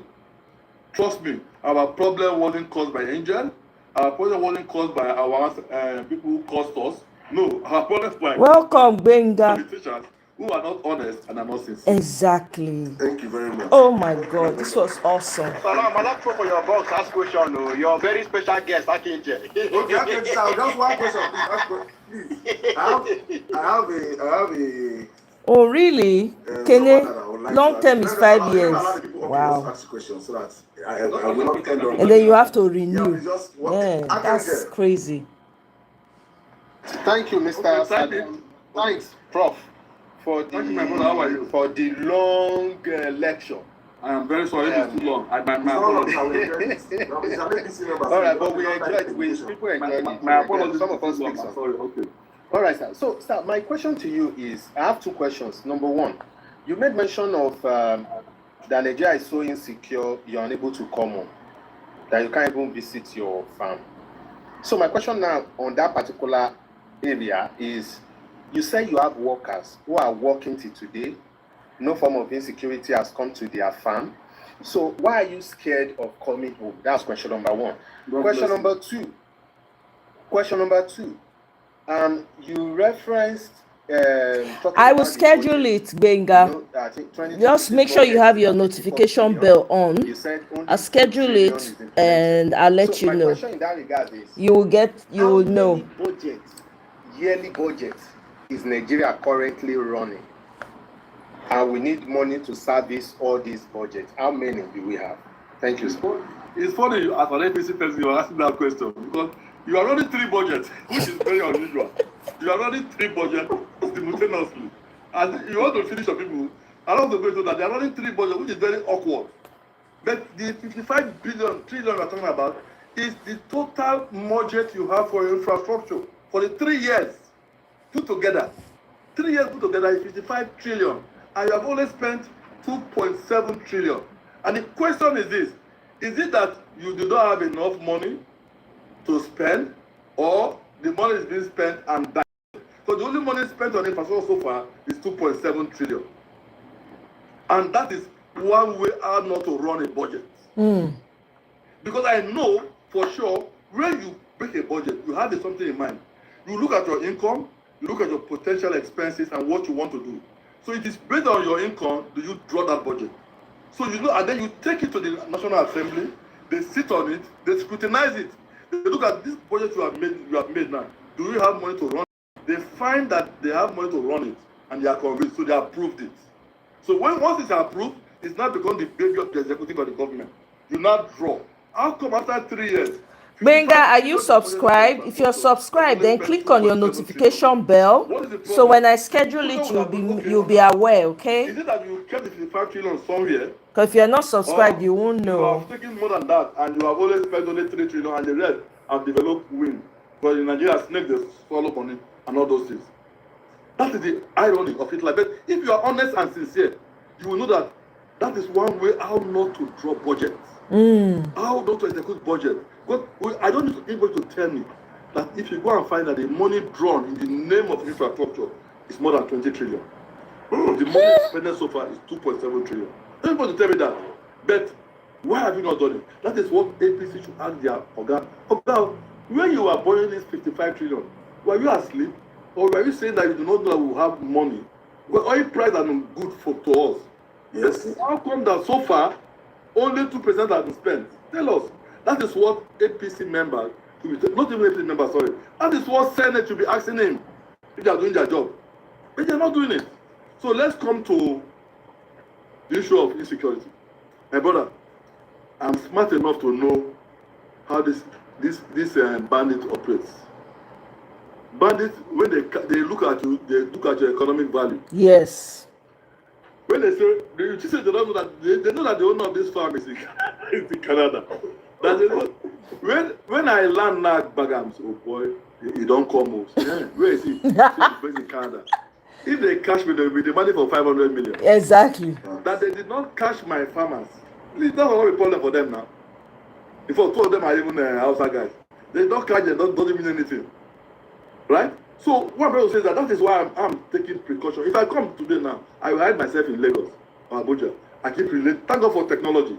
That's why I'm look when it is time now, when it is 2 o'clock in your time, I go to my Zoom, I link up to my camera in the farm, and I will make my camera talk. Wow. To see the birds, I need to do poultry, that. and everything they are doing. If I have any question for them, when we meet on Thursday morning, I will say, this is what I noticed when you were all asleep. That's why I know, but they are doing a good job. They are doing a very. I'm not paranoid. No, don't worry. I'm not paranoid. I'm a tough guy, but just forget say I deflect. Prof, those your workers said the people who said the trap said you can never tell them. Exactly. Yes, now. Yes. Exactly. I'm not saying why go send trap. Tell the husband say the kidnapper. The workers, if I want to go now, I won't tell them. I will just land in the farm in the morning. Bam. But I can assure you that day I land in the farm, now the next day I go back to Lagos. I'm telling you. Because if I stay 2 days, but the country is not safe now. If I stay 2-3 days in my small house, they will come. Not making for the 7. All right, They sir. will run away. Thank you. I think that's well answered. You know, in the mindset of I'm my not paranoid. APC brothers, Nigeria is safe. Exactly. Even as we are speaking right now, 30 monarchs have run away from Kwara State. 30. And my state, Sirdam, and Ekiti State, not only Kwara State, my brother. Okay. Prof, thank you for everything, sir. Please, when they come in, please, just if you have a question for you. Listen, yeah, I don't even have a question. You see, sometimes when I talk to the young ones, they feel we're exaggerating, that Nigeria was never good and everything. But with what my brother has said today, is just making me remember, making me emotional. I remember my biology teacher. He was Mr. Mani. He was an Indian man that came to teach us at that time. At some point, yes, at some point in time. My physics teacher was an Indian too. Yes, sir. And back home in my state, because my father had this double twin 3-bedroom. So the principal in the Ayedu Ekiti secondary school then, they were living in my father's house because it was painted. He has this beautiful roof and everything.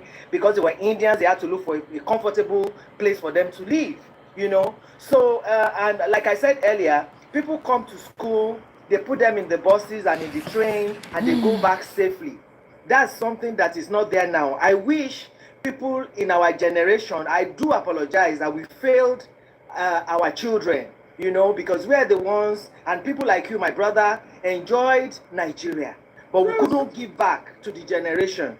And if there's a way we can bring back our history so that our children can see the way things were before now, and people that also literature authors and everything, even if they're not going to bring history back, if our authors can please go back and write these stories for us in interesting, colorful ways that our children will be attracted to it, for them to be able to learn what was going on after independence from 1960 till when everything fell apart. I remember in the early 90s, I was in Abacus Merchant Bank, and life was so easy. You could buy shares. You could do so many things. Like when you were talking about you getting to the house, he had everything in there. Same thing happened to me. He was even buying a car. He was buying a car. I just saw the advertisement. I went to the dealership here, and they said your ID and everything. And the next thing, I drove home a brand new car. Yeah. My kids were like, mommy, that is it. I said, that is it now. I said, if you don't pay, next 1, 2, 3 months, where you park the car, the thing would have disappeared because you can't find it no more because you are owing them. So those little things. And I have my nephew back in Nigeria. He can't even afford to buy a car because everything is so expensive. When you look at the crate of egg that they buy there now for 5,000, egg was 120, 150 before. Gas that I was buying 800, 1,000 too. They say it's 20,000 naira now. How much is the minimum wage? So these are the things that hurt us. And when we talk about it, somebody like this Archangel, in his heart of hearts, he knows that his people in the village are suffering. Honestly, even him, if he's in Nigeria, he knows when he wants to bring out that 5,000 naira to go and buy a crate of egg. His mind curses Tinubu, but he cannot say it with his mouth so that somebody else does not hear it. Because they know this pain is real. I said something about Titus fish. Somebody was telling me that you are saying Titus. It is rich man that can eat Titus. Even the cote, people cannot buy it. People are buying the head of fish, cut head of fish in the market. People are packing rice on the floor and taking away the sand in it. The poverty is too much. And you now see the people that are in government. Somebody driving a Rolls Royce in Nigeria. Where did he get the money from? And this person's village does not have a children's hospital. There's no MRI machine. There's no CT machine. I was talking on a space yesterday. I said in the hospital that I work, my wheelchairs have oxygen tanks attached to them. When patients come into the hospital, they save their own oxygen, the little one they have, they plug it to the one in the hospital. When they are done, then they keep going. And some people die in Nigeria because of oxygen. Oxygen. Now, So- madam, those things you describe in your hospital, were they done by angels or they were done by human beings? Excuse me, sir. Now you want me to break down and be so emotional and start crying? No, please, sir. Don't just let us go there. In the hospital, you see the computers and everything that they use, even the bed that they are on. And when you get there, you see when my family members died when Nigeria happened to us. My sister-in-law went to 4 hospitals. They sent her back home because of blood. And the next day, she couldn't go back to the hospital. She was dead before the next day. So how many are we going to talk about? I sent gloves back to Nigeria. Gloves. Because there's no gloves. You send masks back to Nigeria. You have to take water to the hospital. How many are we going to talk about? So our children need to understand that this election that is coming, it is their destiny. It's one time, is one in a lifetime. 4 years is what you have. And these last 4 years, if you don't make up our mind in 2027, there might not be a Nigeria no more. Because the next one that will happen, nobody wants to imagine it. So children, get up and go and get your PVC. And you're going to follow your what's it called? Your vote and your ballot to wherever it's going to be. And that's the only way we older ones, we apologize. I've been apologizing to these children that we messed up. Remember when Gowon told us that the problem of Nigeria is not money, it is how to spend it. Look at that kind of thing that is being said. I worked in Ibadan. I worked in Broken House. Femi Johnson, that yellow gas house. Yeah, I know it. Cocoa House.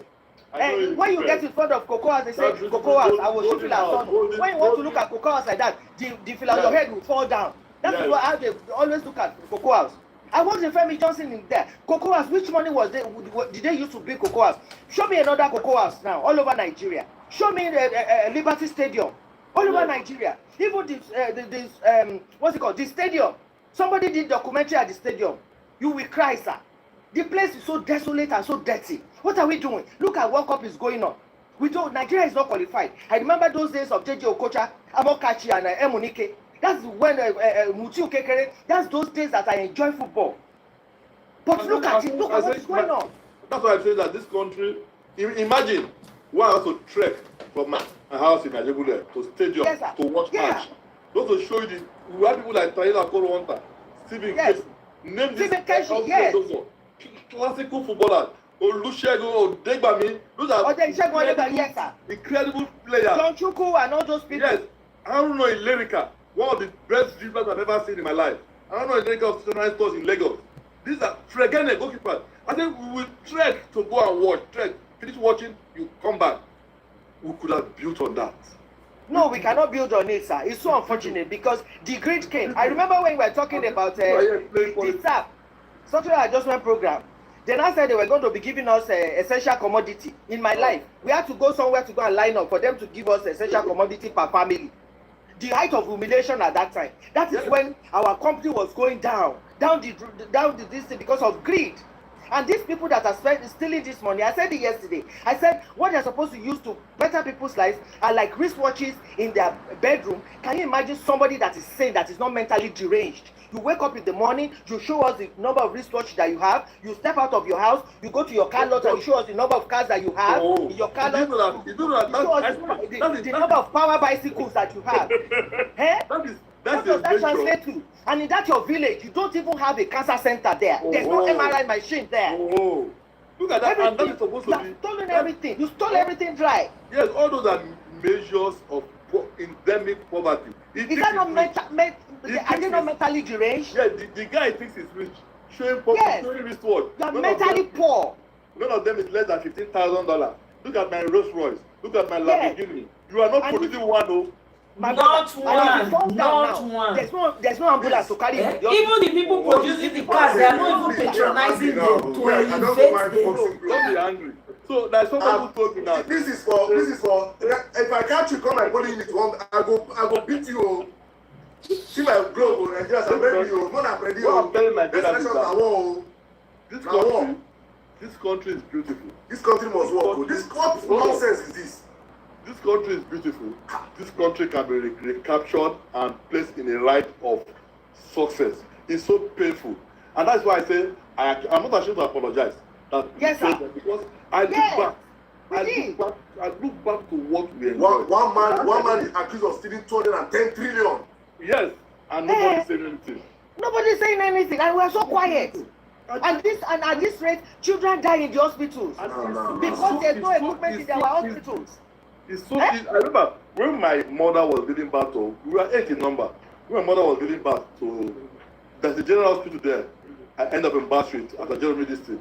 We go to deliver them for free. 8. We deliver, and they call us. We're 8 in number. Yes. That's it. I mean, our father. This generation, if you want 3. You're your own. You are your own, sir. That was when we were producing. We were productive locally. And what were we eating? No imported food. None. What were we eating? Let me tell you. Even in my farm, because I sit down with them and I say, gentlemen, there are no imported food. And now I realize that this country is blessed. This country is resilient. My farm workers, I discuss with them how they are living. Let me know if they are poverty or if there's any struggle. You know, we analyze things. One of them left my farm to go and work in Lagos. He was paid 185,000 naira a month. And because of that, he resigned a job from the farm, which was 60,000 naira a month, to go and work for 185. He stayed for 6 months and came back to the farm. I said, oh God, I beg, I'm not going to stay for Lagos. I said, what's the problem? He said, my transport alone is 78,000 naira a month. Transport to and from work. Then by the time I had lunch, now my landlord has just increased my one-room apartment, which used to be 60,000 to 145. He said, it's more than my annual salary. Yes. He said, but yeah, I am in the farm. I have a free accommodation. I don't pay for lights. I don't pay for water. Yes. I don't even bother about food because these are available in the farm. And then this is somebody from Gombe analyzing things to tell us how rich our country is. Within our forest there, they have enough type of variety of food to eat. From cocoyam to yam to cassava. Yeah. But my brother, you have not also heard that they've even sold those products too. Because my brother used to do export of ginger. Do you know our ginger cannot go out again because they've corrupted them? The original seed. They've taken away that. That's what the guests are going to do. I hope they can stop back then, our ginger was the best. I remember my brothers working with and exporting ginger. Please, Sir Zamaz, please. I want to wrap up this place now, but I just want. Please, let us wrap up. I've had enough for today. I just want to wrap up this place. It's so emotional. It's so emotional to talk about those things. I want to bring people that are. Nigeria is not gone. Don't say that, guys. Nigeria is not gone yet. No, it's not gone. We're going to revive our nation. I don't like that spirit. No. Sam, please. I'm coming. Please, let me drop all the people that are here that are not above less than 45 and below. Please drop yourself. I want to bring people that are in Nigeria. One of my big aunties here. Oga Abdul is here. Oga Abdul, you enjoy Nigeria now. Yeah, I enjoy Nigeria. You know what? Auntie, how are you there, man?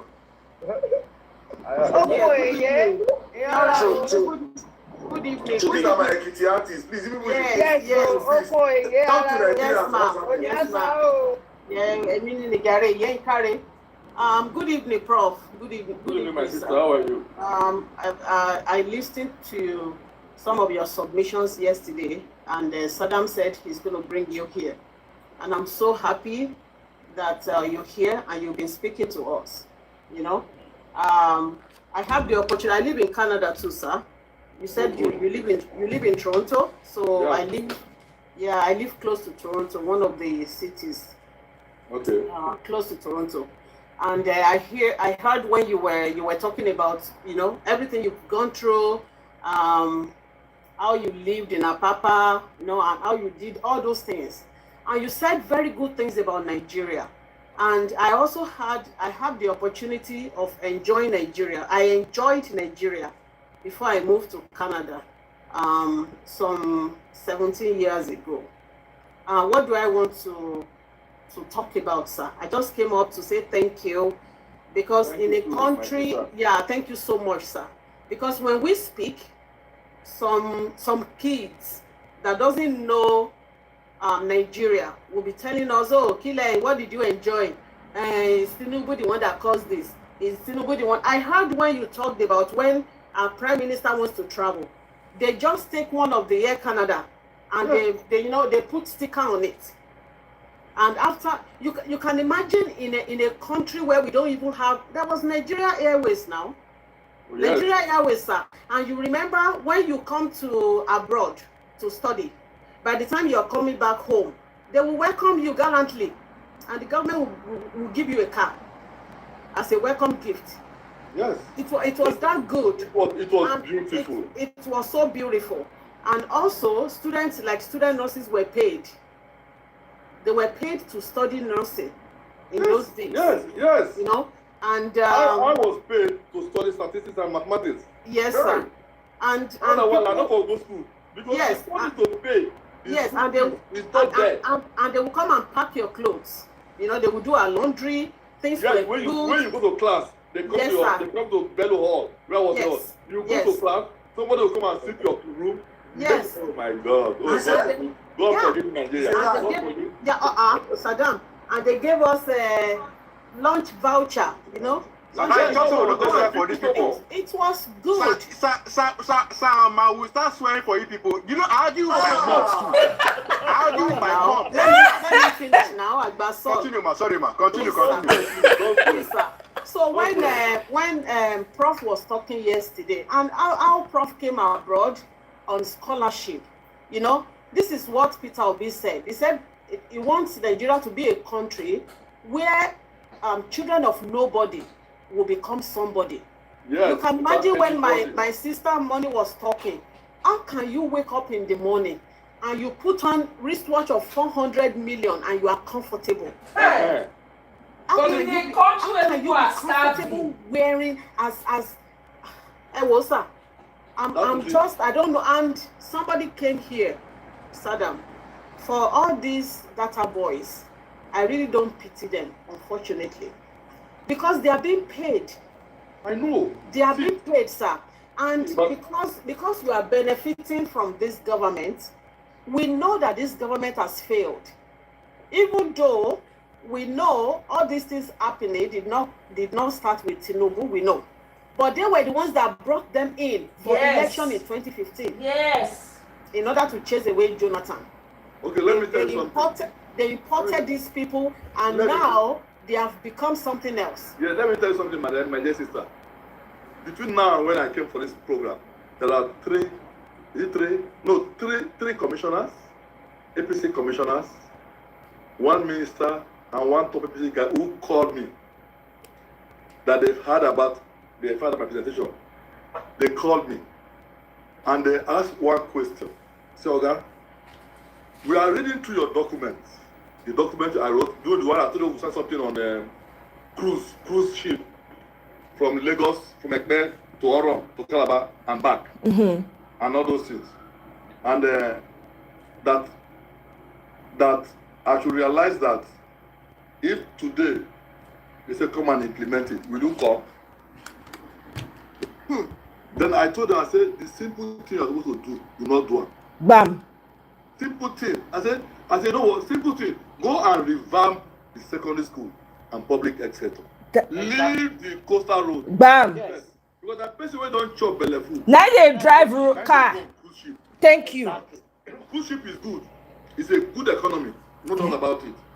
Eh? But what you need to do, if you wanted to do it sincerely, you realize that the moment you it's not a priority.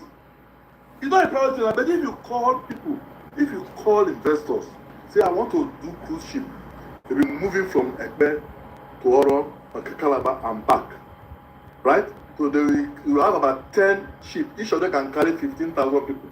Each of them, even if they are paying $2,000. And luckily for us, not summer. Our own is summer from January to December. Exactly. We will have a very busy period. If you do that, they will come and do the coastal road. I'm telling you. Not because we are doing epileptically. They will come because they know it's a lucrative route. They will even tell you, let's extend it from Oron to Ekpe to Ghana to Cote d'Ivoire. They will do that coastal road for you as foreign investor. PPP, you allow them charge $2,000 per person. for holidays. You know the benefit? The one they do in Canada here only happens during summer. Toronto to Bahamas. I've done it twice. Only during summer. You can't do it during winter. You're right, sir. But in Nigeria, we will do it January, February, Yes, March, March, April, we will do it all year Till round. December. And sir, That can only happen in our dream. yes, Not your Sir. party. For my people, that can only happen in our dreams Sir. because of no security. Yes. No, face the internal problem. Fix your security. Sir. Fix Yes, your no internal. security now. Fix your rail line. Then you come and do Very, that for sir. you. Like you have said, sir, I just want to make a point before I come down. I just want us to know that this government has failed us. This government is clueless. This government does not love the people. This government doesn't care. Because a major general was spied and bandits came well armed. Armed. Can you imagine, Kenny? So Oh, that is to here we tell you are. that we don't have a government. None of us I get that listened to one you, benefit. you know, Oh, and we there not was get. a Me not screenshot get. that Sirdam did, and I listened. This government does not have a master plan. They do not care, sir. They They're not honest only and came. sincere. They only came to make money, and I really don't know where we are taking this money to. I came to the UK with my family for 10 days vacation, and I could not saying Nigeria should become UK in one day, but we have to start from somewhere. This government have they have not even started from anywhere. The kind of money that UK is making from transportation Alone. It's I'm telling you. crazy. I've only transited, you know, whenever I travel back home and wherever. So I just said, oh, I really want to go to the United Kingdom. And we came here. Sir, the infrastructure is especially transportation, is massive. And when you speak to these people, they will say, let's get one ask, have we even started? We need to start from somewhere. Somebody came and told you, if I do not give you electricity in 4 years, do not vote for me. That was what he said. So why are you now coming to defend him? They don't rate Nigerians. They do not care. The healthcare system, like Auntie said, how can you go to the hospital, no syringes, no gloves, No bandages. no gauze, nothing to work with? They will write you list. They will tell you to go somewhere to go get it. And if you are sick in Nigeria, I'm telling you, you've only signed your death warrant. I'm straight It's up. nothing. So if you like, come here and be writing 4+4. If you like, tell you go and vote nonsense.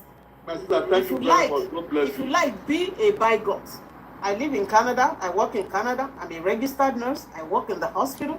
You know, Sorry, I need to charge I this can before talk about it the healthcare system of Canada. it goes off. I So know I'll go off how it screen for a works. minute, but I'll leave the audio on. I'm We- feeling please, it's okay, it's okay.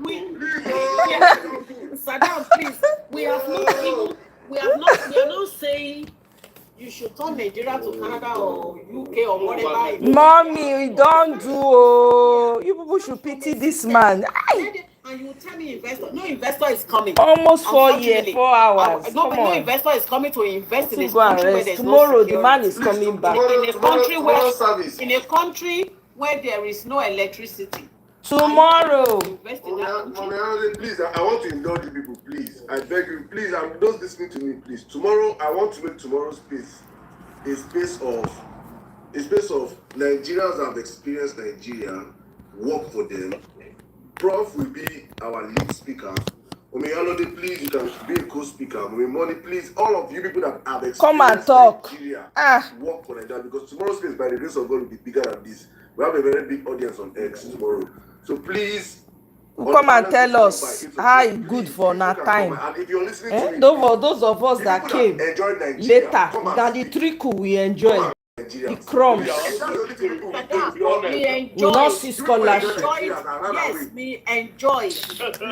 Na wrong. Na not come back and fix the country for us. I know you are. We during our Please, help me to double tap your screen device to like. You can imagine in 2026 students celebrating. They even go UNM Medical Center on your own. During our time, I went to I did my whatever. Free, My yeah, free secondary school, medicine. Yeah, I experienced that one, education, at least for my side. We mathematical had sets will be on your table. clinic. Exercise book for all the subjects We will did. be We had on a your clinic. table. Everything will be on Okay, your I table. don't know. People had hospitals in school. There was There is no clinic sleep within for the the school. If There is kids no were sleep for the injured, you wicked. rush them Get home. there. So At I least so you enjoy Get that one. there. I told you. Get That's there. my first time. So- That's my own first time. It's not for that. So we Now went. make I cry this time. We So I did. beg, We go did. help me, oh, please. We Oh. had free education in This Nigeria. woman is not letting It up. was Now free. make I Enjoy it. pursue me with Pipe I beg. borne water, electricity, oúnjẹ, lots of food, ban of yam. In fact, Mr. every Gbenga, afternoon, bags of he reached to meat, cry, bags yo. of This is everything, how much you know, damage a lot of has been things. done to Nigeria. This is why we must fight. This is a fight for our Everybody can lives. afford egg. Can you imagine? Look at what this woman is listing. Milk alagolo. We enjoyed Nigeria. Things were good. And geisha sardine, everything we enjoyed. We really enjoyed Nigeria. But now people cannot afford food, and they will say they are doing this, they are doing that. Meanwhile, the elites, they are the problem of Nigeria. We enjoyed Nigeria. Sirdam, I will come tomorrow. And our uncle, will come back. yes sir, our uncle has spoken well. You know, he enjoyed Nigeria. He went to school, he went on scholarship, and look at him now. He said he left because of his children. Exactly, Kenny. The trickles that we even enjoyed was already bad by then. It was left over. We wanted to give, we wanted to What, give, which bubble? we wanted to This give thing, the Emir that Sirdam show, put your X handle there, that people can just slow. yes. So we wanted Instead to of give that, our the Sirdam show, put your X handle there. So Okay. when we look at Nigeria, we just realize, you know what? If you are nobody in Nigeria, your children doesn't have a chance. Then 17 years ago, me and my husband, we decided we have to go. We have to just get out of this place.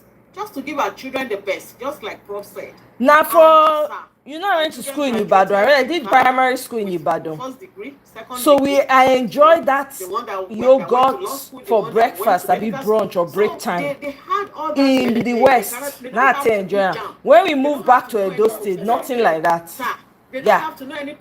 That when we moved back. Now Ibadan, now I think enjoy all those fine nights because of course, Awolowo and the likes of Jakonde. Jakonde was in Lagos, but they already laid a certain foundation. So I enjoyed that in Ibadan. In Abadina Primary School. I know, Staff School Ibadan. Yes, in Kingston. Our first daughter went to Queens in Kingston.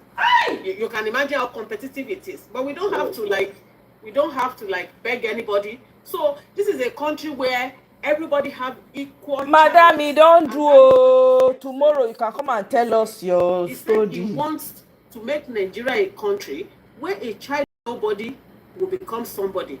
I don't expect Peter Obi to be the president, and you have 15 presidential fleets. I'm telling you, Michael, yeah, Edo State doesn't have that. You know, when we moved back, that didn't exist. He's a man that I think only when I did law school, now I get bursary. I don't get bursary for university. People do not know. Not only when I did. Yes. You know how well This they is a live. man. This is a man that has He been. will not even come and contest. It doesn't need you. It doesn't need you. He's here to help. Let it be on record. Let it be on record that it's a Yoruba lady that is selling Peter Obi now. So those people that are quick to say Yoruba just this, hearing Yoruba me? that, Are you a just Yoruba hearing me lady for the is first time? selling Peter Obi. Are you No, hearing I'm me? just saying it because I like My pushing it out. daddy So people brother, will you hear. already know us now. You don't. You No. our Are you nickname. hearing me They for say the we are first time? all No. I'm The reason always- why is that the reason why is that for somebody like me, my audience is different from Sirdam's audience. Sirdam's audience is on X. It's just coming to this side. So my audience usually do not want to use eyes to see Yoruba because of Tinubu. So for the past few months, I don't know. I have been trying to. You understand? Peter Obi since 2022. I'm a staunch supporter of His Excellency. I have been following him since 2022. I went home and voted for him, and I'm going to go home again and vote, depending on what the situation is. So this man has conquered greed. I've listened to him, and is the man that has gone to IDP camp. Is the man that goes to schools and has been donating his money ever since. And he said he's going to give us 10 Welcome, Chidozie. megawatts of electricity. He said he's going to do it. He has traveled all over. He went to Egypt. That is just $9 billion. Yeah, he went to Egypt. He went to Singapore. We already He's heard not that, greedy. so He Sirdam, loves end your Nigerians. show, I beg. So get your PVC. And he's the Tomorrow only is one telling another them to day. get PVC. He's the only one advocating and telling people, get your PVC and vote. And just for you to know, let me break your bubble. Peter Obi won in 2023. And it's Yeah, only We know that. I We like know. Tinubu and his cronies that you knew how much Peter Obi got in 2023. That's why they don't want him to be on the ballot. Okay, They want to I election beg, and it was stolen. let me round Thank up. you. Please, I beg. I go on. I like to ask question. Make a good just ask his question. He don't sit down. Since he Madam, don't good remind night. us. ask the final question, please. Okay. My question, I beg. Okay, ask your question. I go just ask your question. I go. Thank you so much, Nonny. Thank you so much for people who enjoy Nigeria. I just thank God say I come back from work. Now let me ask this one. I don't stay here like 2 hours. Bro, Okay.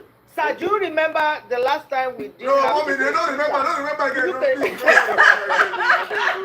Nigeria was bitter free to Madam, UK, don't that you give don't us need now. visa. You just I pick don't want yourself to and come you back go. again. No visa. Now we used to make them remember. That you just pick yourself and you go to UK, no visa. Tell them. Yeah, I remember they said that used to Yes, happen. now. My But dad yes, told Give us visa that. to go to UK. This one that they are selling their houses and selling everything to go to UK. they were even begging Nigerians You to go come back to and They were buy begging everything. that time. 2,000 naira flight ticket. Yes, now. Sorry, 2,000 naira Madam. flight I don't ticket. go. I don't go. Thank you Madam so Pele. My Nice, madam. I want to sleep. I beg now. Prof, I will follow you, so I can. So I will follow you since we live in Canada together. Sir. Wolf, thank you so much. Thank you so much for coming into this space to enlighten us and share your experience with everything. Man, my head don't fool. I know if you touch my head sef since. Everything I dey hear, they scatter my head. Now the same insecurity, 9% all of us come out from Nigeria. I follow what people want to come out. Me sef, I dey US like this. And it's stopping me from going, stopping many of us from going back. Well, no mind anybody tell you say make you go back, go do anything. No mind them, go back on your own. No, I'm going to at the grave. I know. You don't say man is TikTok,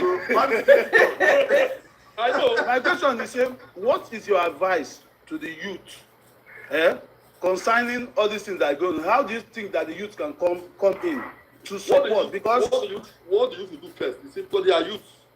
And when I mean youth, I mean people born from 2000 and 2001 up to now, and up to yesterday. Please, this is the first thing first. But that's how life is. You have to mind to love this country. Yeah. Good. Don't let this thing that's going on discourage you or make you hate Nigeria. Don't do that. Love this country first.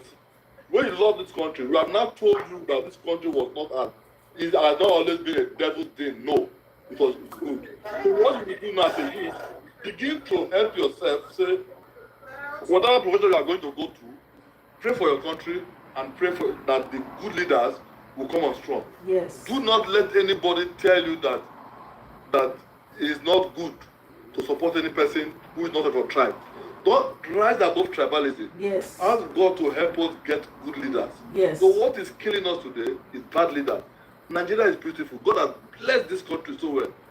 Nigeria is beautiful. Yeah. This is a country where to extract crude oil in Canada, it costs us $66 per barrel. To extract crude oil in Nigeria is $10 per barrel. You know why? In Canada, we use tar sand. We have to blast the sand to extract the crude. In Nigeria, God don't blast the sand already. Exactly. The sand dey for inside cup, inside well. We just put pipe and draw it. So, the youth, I beg you, don't give up. Don't get discouraged. Even if you travel, know that you will come back. Yes. Don't cost the country. Yes. Don't do that. That's because true. the voice That's of true. people is the voice of God. That's true. Just asking God, Father, you gave us George Washington. I mean, you gave US George Washington. You gave Britain Winston Churchill. You gave Americans. Give us without giving. Give us our own, and God will answer you. Yes. Please, because there are many people like me who want to come, Yeah. and they have their billion. I told you one came last week here. People want to come, but it will be well with you all in Jesus' name. Amen. Thank you so much, Prof. Thank you so much. Thank you, sir. Guys, my goodness. Hey. All right. Can I go? Permission to go? Permission granted. I just tell Prof one thing, I beg. Prof, Yes. you know you spoke about your friend that was traveling by road for his holidays, right? Yes. Do you know? It just reminded me, Saddam. You know, say I go British Columbia last week. I have to land in Vancouver, and I rented a vehicle because I wanted to enjoy the road down to the northern part. I drove almost 400 kilometers, and I know what I enjoyed. Which part? And I went to Nigeria. I went to Kamloops. I went to go and see my sister. Oh yeah, I was the graduation. Graduation we're doing there. Yeah, I was at Pentington and Kelowna. I was at Pentington. Oh, thank you for the gift. Oh, thank you so much. So, I was so at the reason why I brought this is very beautiful. Very beautiful. I live in British Columbia for 2 years. I swear. Another conversation will start to. Oh God, I'm missing are they UK too before you can take on this side. Relax. Well, make I just finish. Okay, so the reason why I brought this up is that many Nigerians would think that doing holiday for road, they go visit a rocket science. I'm telling you. Way of life, but because of the way the system is messed up in our country, it's no longer. People can't even do that. I went to Nigeria in February for my mother-in-law's burial. For Southwest, because my wife is Yoruba, right? All the road we drive, from Lagos Airport to Ekiti. Then from Ekiti, I can't go Warri where I'm from. From Warri, I go back to my village, see some things, go to Warri, then go back to Lagos and my flight back to Canada. Do you know that there is no road as smooth as the almost 400 kilometers I drove from Vancouver to Kamloops? Yeah, of course, I know. But I rest my case. Like, it wasn't like that before. It wasn't like that before. But God will help us. Thank you very much. Permission to fall out, eh? Fall out, sir. Fall out. Permission to bless get you. sir. You will not be tired. God will bless you for strength. 8 p.m. Nigerian time, please. Don't forget, please. 8 p.m. Okay, I'll be here. I'll be here again 8 p.m. Nigerian time. Okay, I will join you tomorrow. Saddam. Amazing. Thank you so much, guys. Thank you so much. Bye-bye. Omo. Hey, Saddam, sorry, Saddam, but if please help us, my brother's head. We have a lot of work to do. We have a lot to do. Hey, God. Guys, thank you so much. Every of you that came out tonight. Thank you, Sirdam. Thank you for everything you have been doing also. Thank you for amplifying everything. You yourself is strong too for this social plan. Thanks for everything. Thanks for standing for the truth. I've been following you for long. You are really doing a great. Upon say you know the Nigeria, but you see the day where you did they put power because new Nigeria is possible. Nigeria must be great in our time. 100%. Yes, Thank you. honestly. We appreciate your work. We appreciate. Thank you. Thank you for all the gifters. Thank you so much. We Thank you. appreciate it. Thank you, Saddam. Thank you for all you do.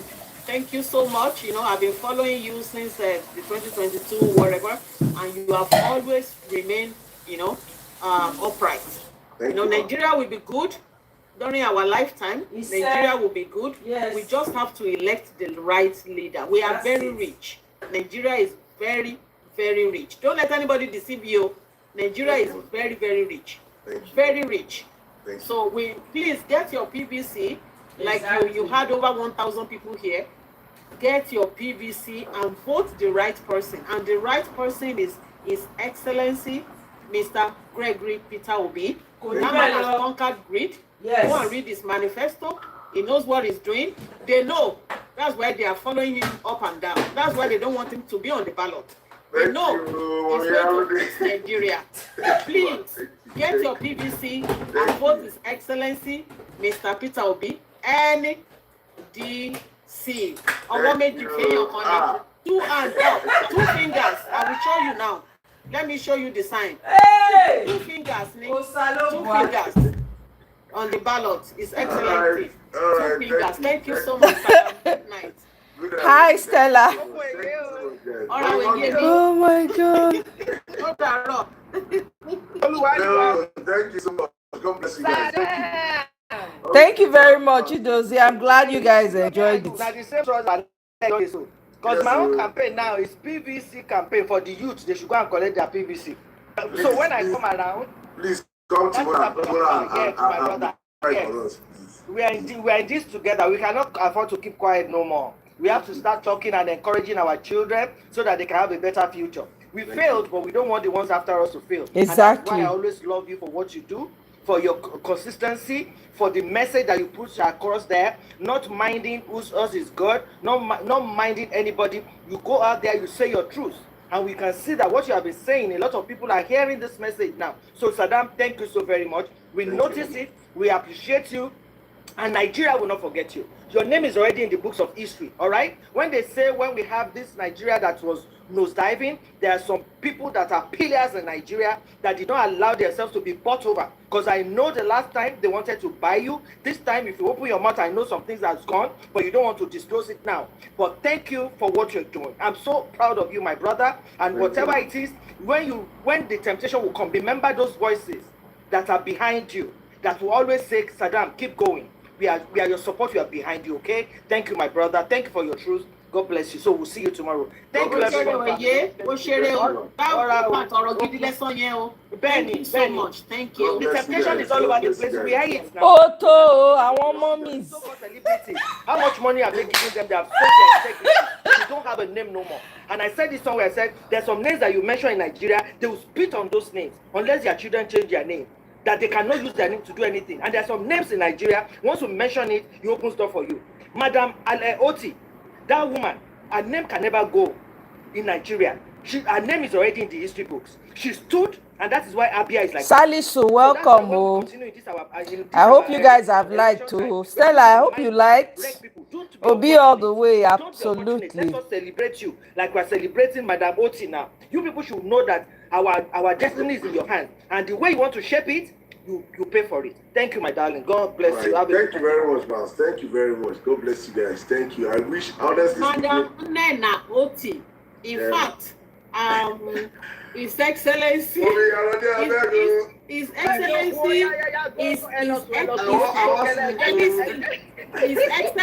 His Excellency, Governor Oti named the train station after that. God bless you. Which one? LT train station. God bless you, sir. Thank you so much, sir. Thank you. God bless you, sir. Thank you. This kind of love person sent me for Facebook now. God bless you, sir. Thank you so much, guys. God bless you, guys. Thank you so much. Honestly speaking, left for me, I don't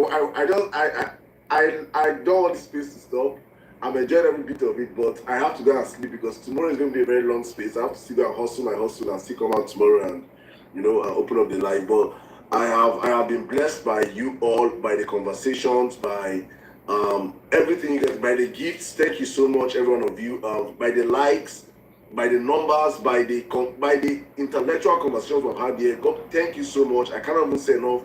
I'm just filled with gratitude that we are able to, at this point in time, come out as a people and chart a new course for our country. God bless you guys. Thank you so much. Please, for those asking me on Facebook, we'll be back here tomorrow by 8 p.m. Nigerian time. Okay. I'll be streaming it live, but so that will be 12 noon. Going to be from X. I will schedule it now. My handle on X is Emir Sirdam at Emir Sirdam on X. God bless you guys. Thank you so much.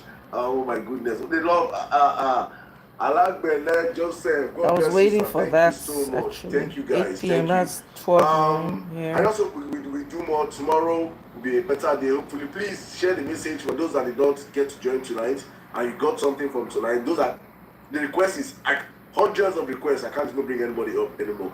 But tomorrow will be a very long space. Hopefully, we'll have time to talk about our country, and most especially, we have to make the whole social space more politically aware, and that's my aim. I hope we can get it. So thank you guys. I'll be signing up, but right now I'm just going to make a shout out to my top viewing ranking. Thank you so much, the cards. Thank you for the gifts. 7th Mayor, thank you so much for the gifts, Lady Vivi. Double tap your screen device, Stella, or click on the 3 dots on the right hand corner. You see 3 dots, click on it, you see like, share, and subscribe. Clipper, Efizi, Blessed, Easy Mom, Midday, Money, Mama Wakiri, Dreams, League Match, my fave, Max, Engineer Dami, Rosalind, Fresh. Okay, guys, we're gonna wrap it up. We'll be here again tomorrow. I'm scheduling it now. So you guys make sure you have your notification bells on. Make sure you're subscribed. Samson, my people from Facebook, thank you so much. Felix, Vincent, Hilary, and Rosie. Please, Chima, thank you. Instagram guys, thank you so much, guys. I cannot do an after party tonight. I'm done for today. Thank you so much, my people. As I always say, we do this for God and for country. Yep, Money, so thank you everyone. If you don't hear your name, I beg, don't vex. All right, guys. The names I This said, has been thank real. you so much, everyone of you. Deeply appreciated. I'll see you guys tomorrow. I'm sure he's going to cut out some of those videos. Okay, you have subscribed. Okay, have you double tap? If you double tap your screen, it will like, or you can click on the three dots to like. If you already subscribed, that's fine, but you can also like the video.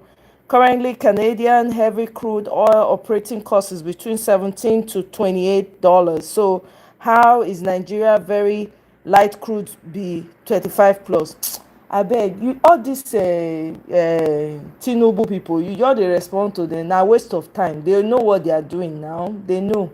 Their president, their Baba Blue has come out and say he doesn't care. Nigerians should suffer. Are those the people you want to be explain? Abeg, make dem go sit down. I no dey even bother myself. Cause na lamba, everything na lamba for their hand. Nothing wey be true from A to Z. Lie. If they tell you good morning, go check outside. That's how insignificant they are. 2027, go and tell somebody to tell someone PVC is your ticket. That's the revolution right now that we are preparing for. Nobody leaves that polling unit. Everybody, all of us, now there we go there till the votes are counted. Anybody when no make vote count the when no one make the vote go well, we go count and join. Una know. So may everybody go ready. Guys, this is where I draw the curtain myself. Thank you very much. This has been very, very informative. Man, I thoroughly enjoyed it too. I didn't even know when time passed.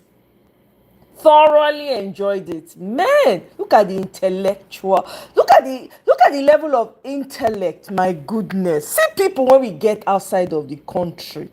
These people are ought to be in the country build. Oh my show. Anyway, guys, I will thank you very much, Stella, for liking. I appreciate. I'll see you guys on my next one tomorrow, 12 noon. He's gonna come back again. Share, tell a friend to tell a friend, subscribe, and then we'll take it from there. You guys have a wonderful rest of the evening. Michael, thank you so much. Kene, thank you. Everyone that was able to join, Stella, everyone, thank you so much. I appreciate you all. I'll see you guys tomorrow. Bye.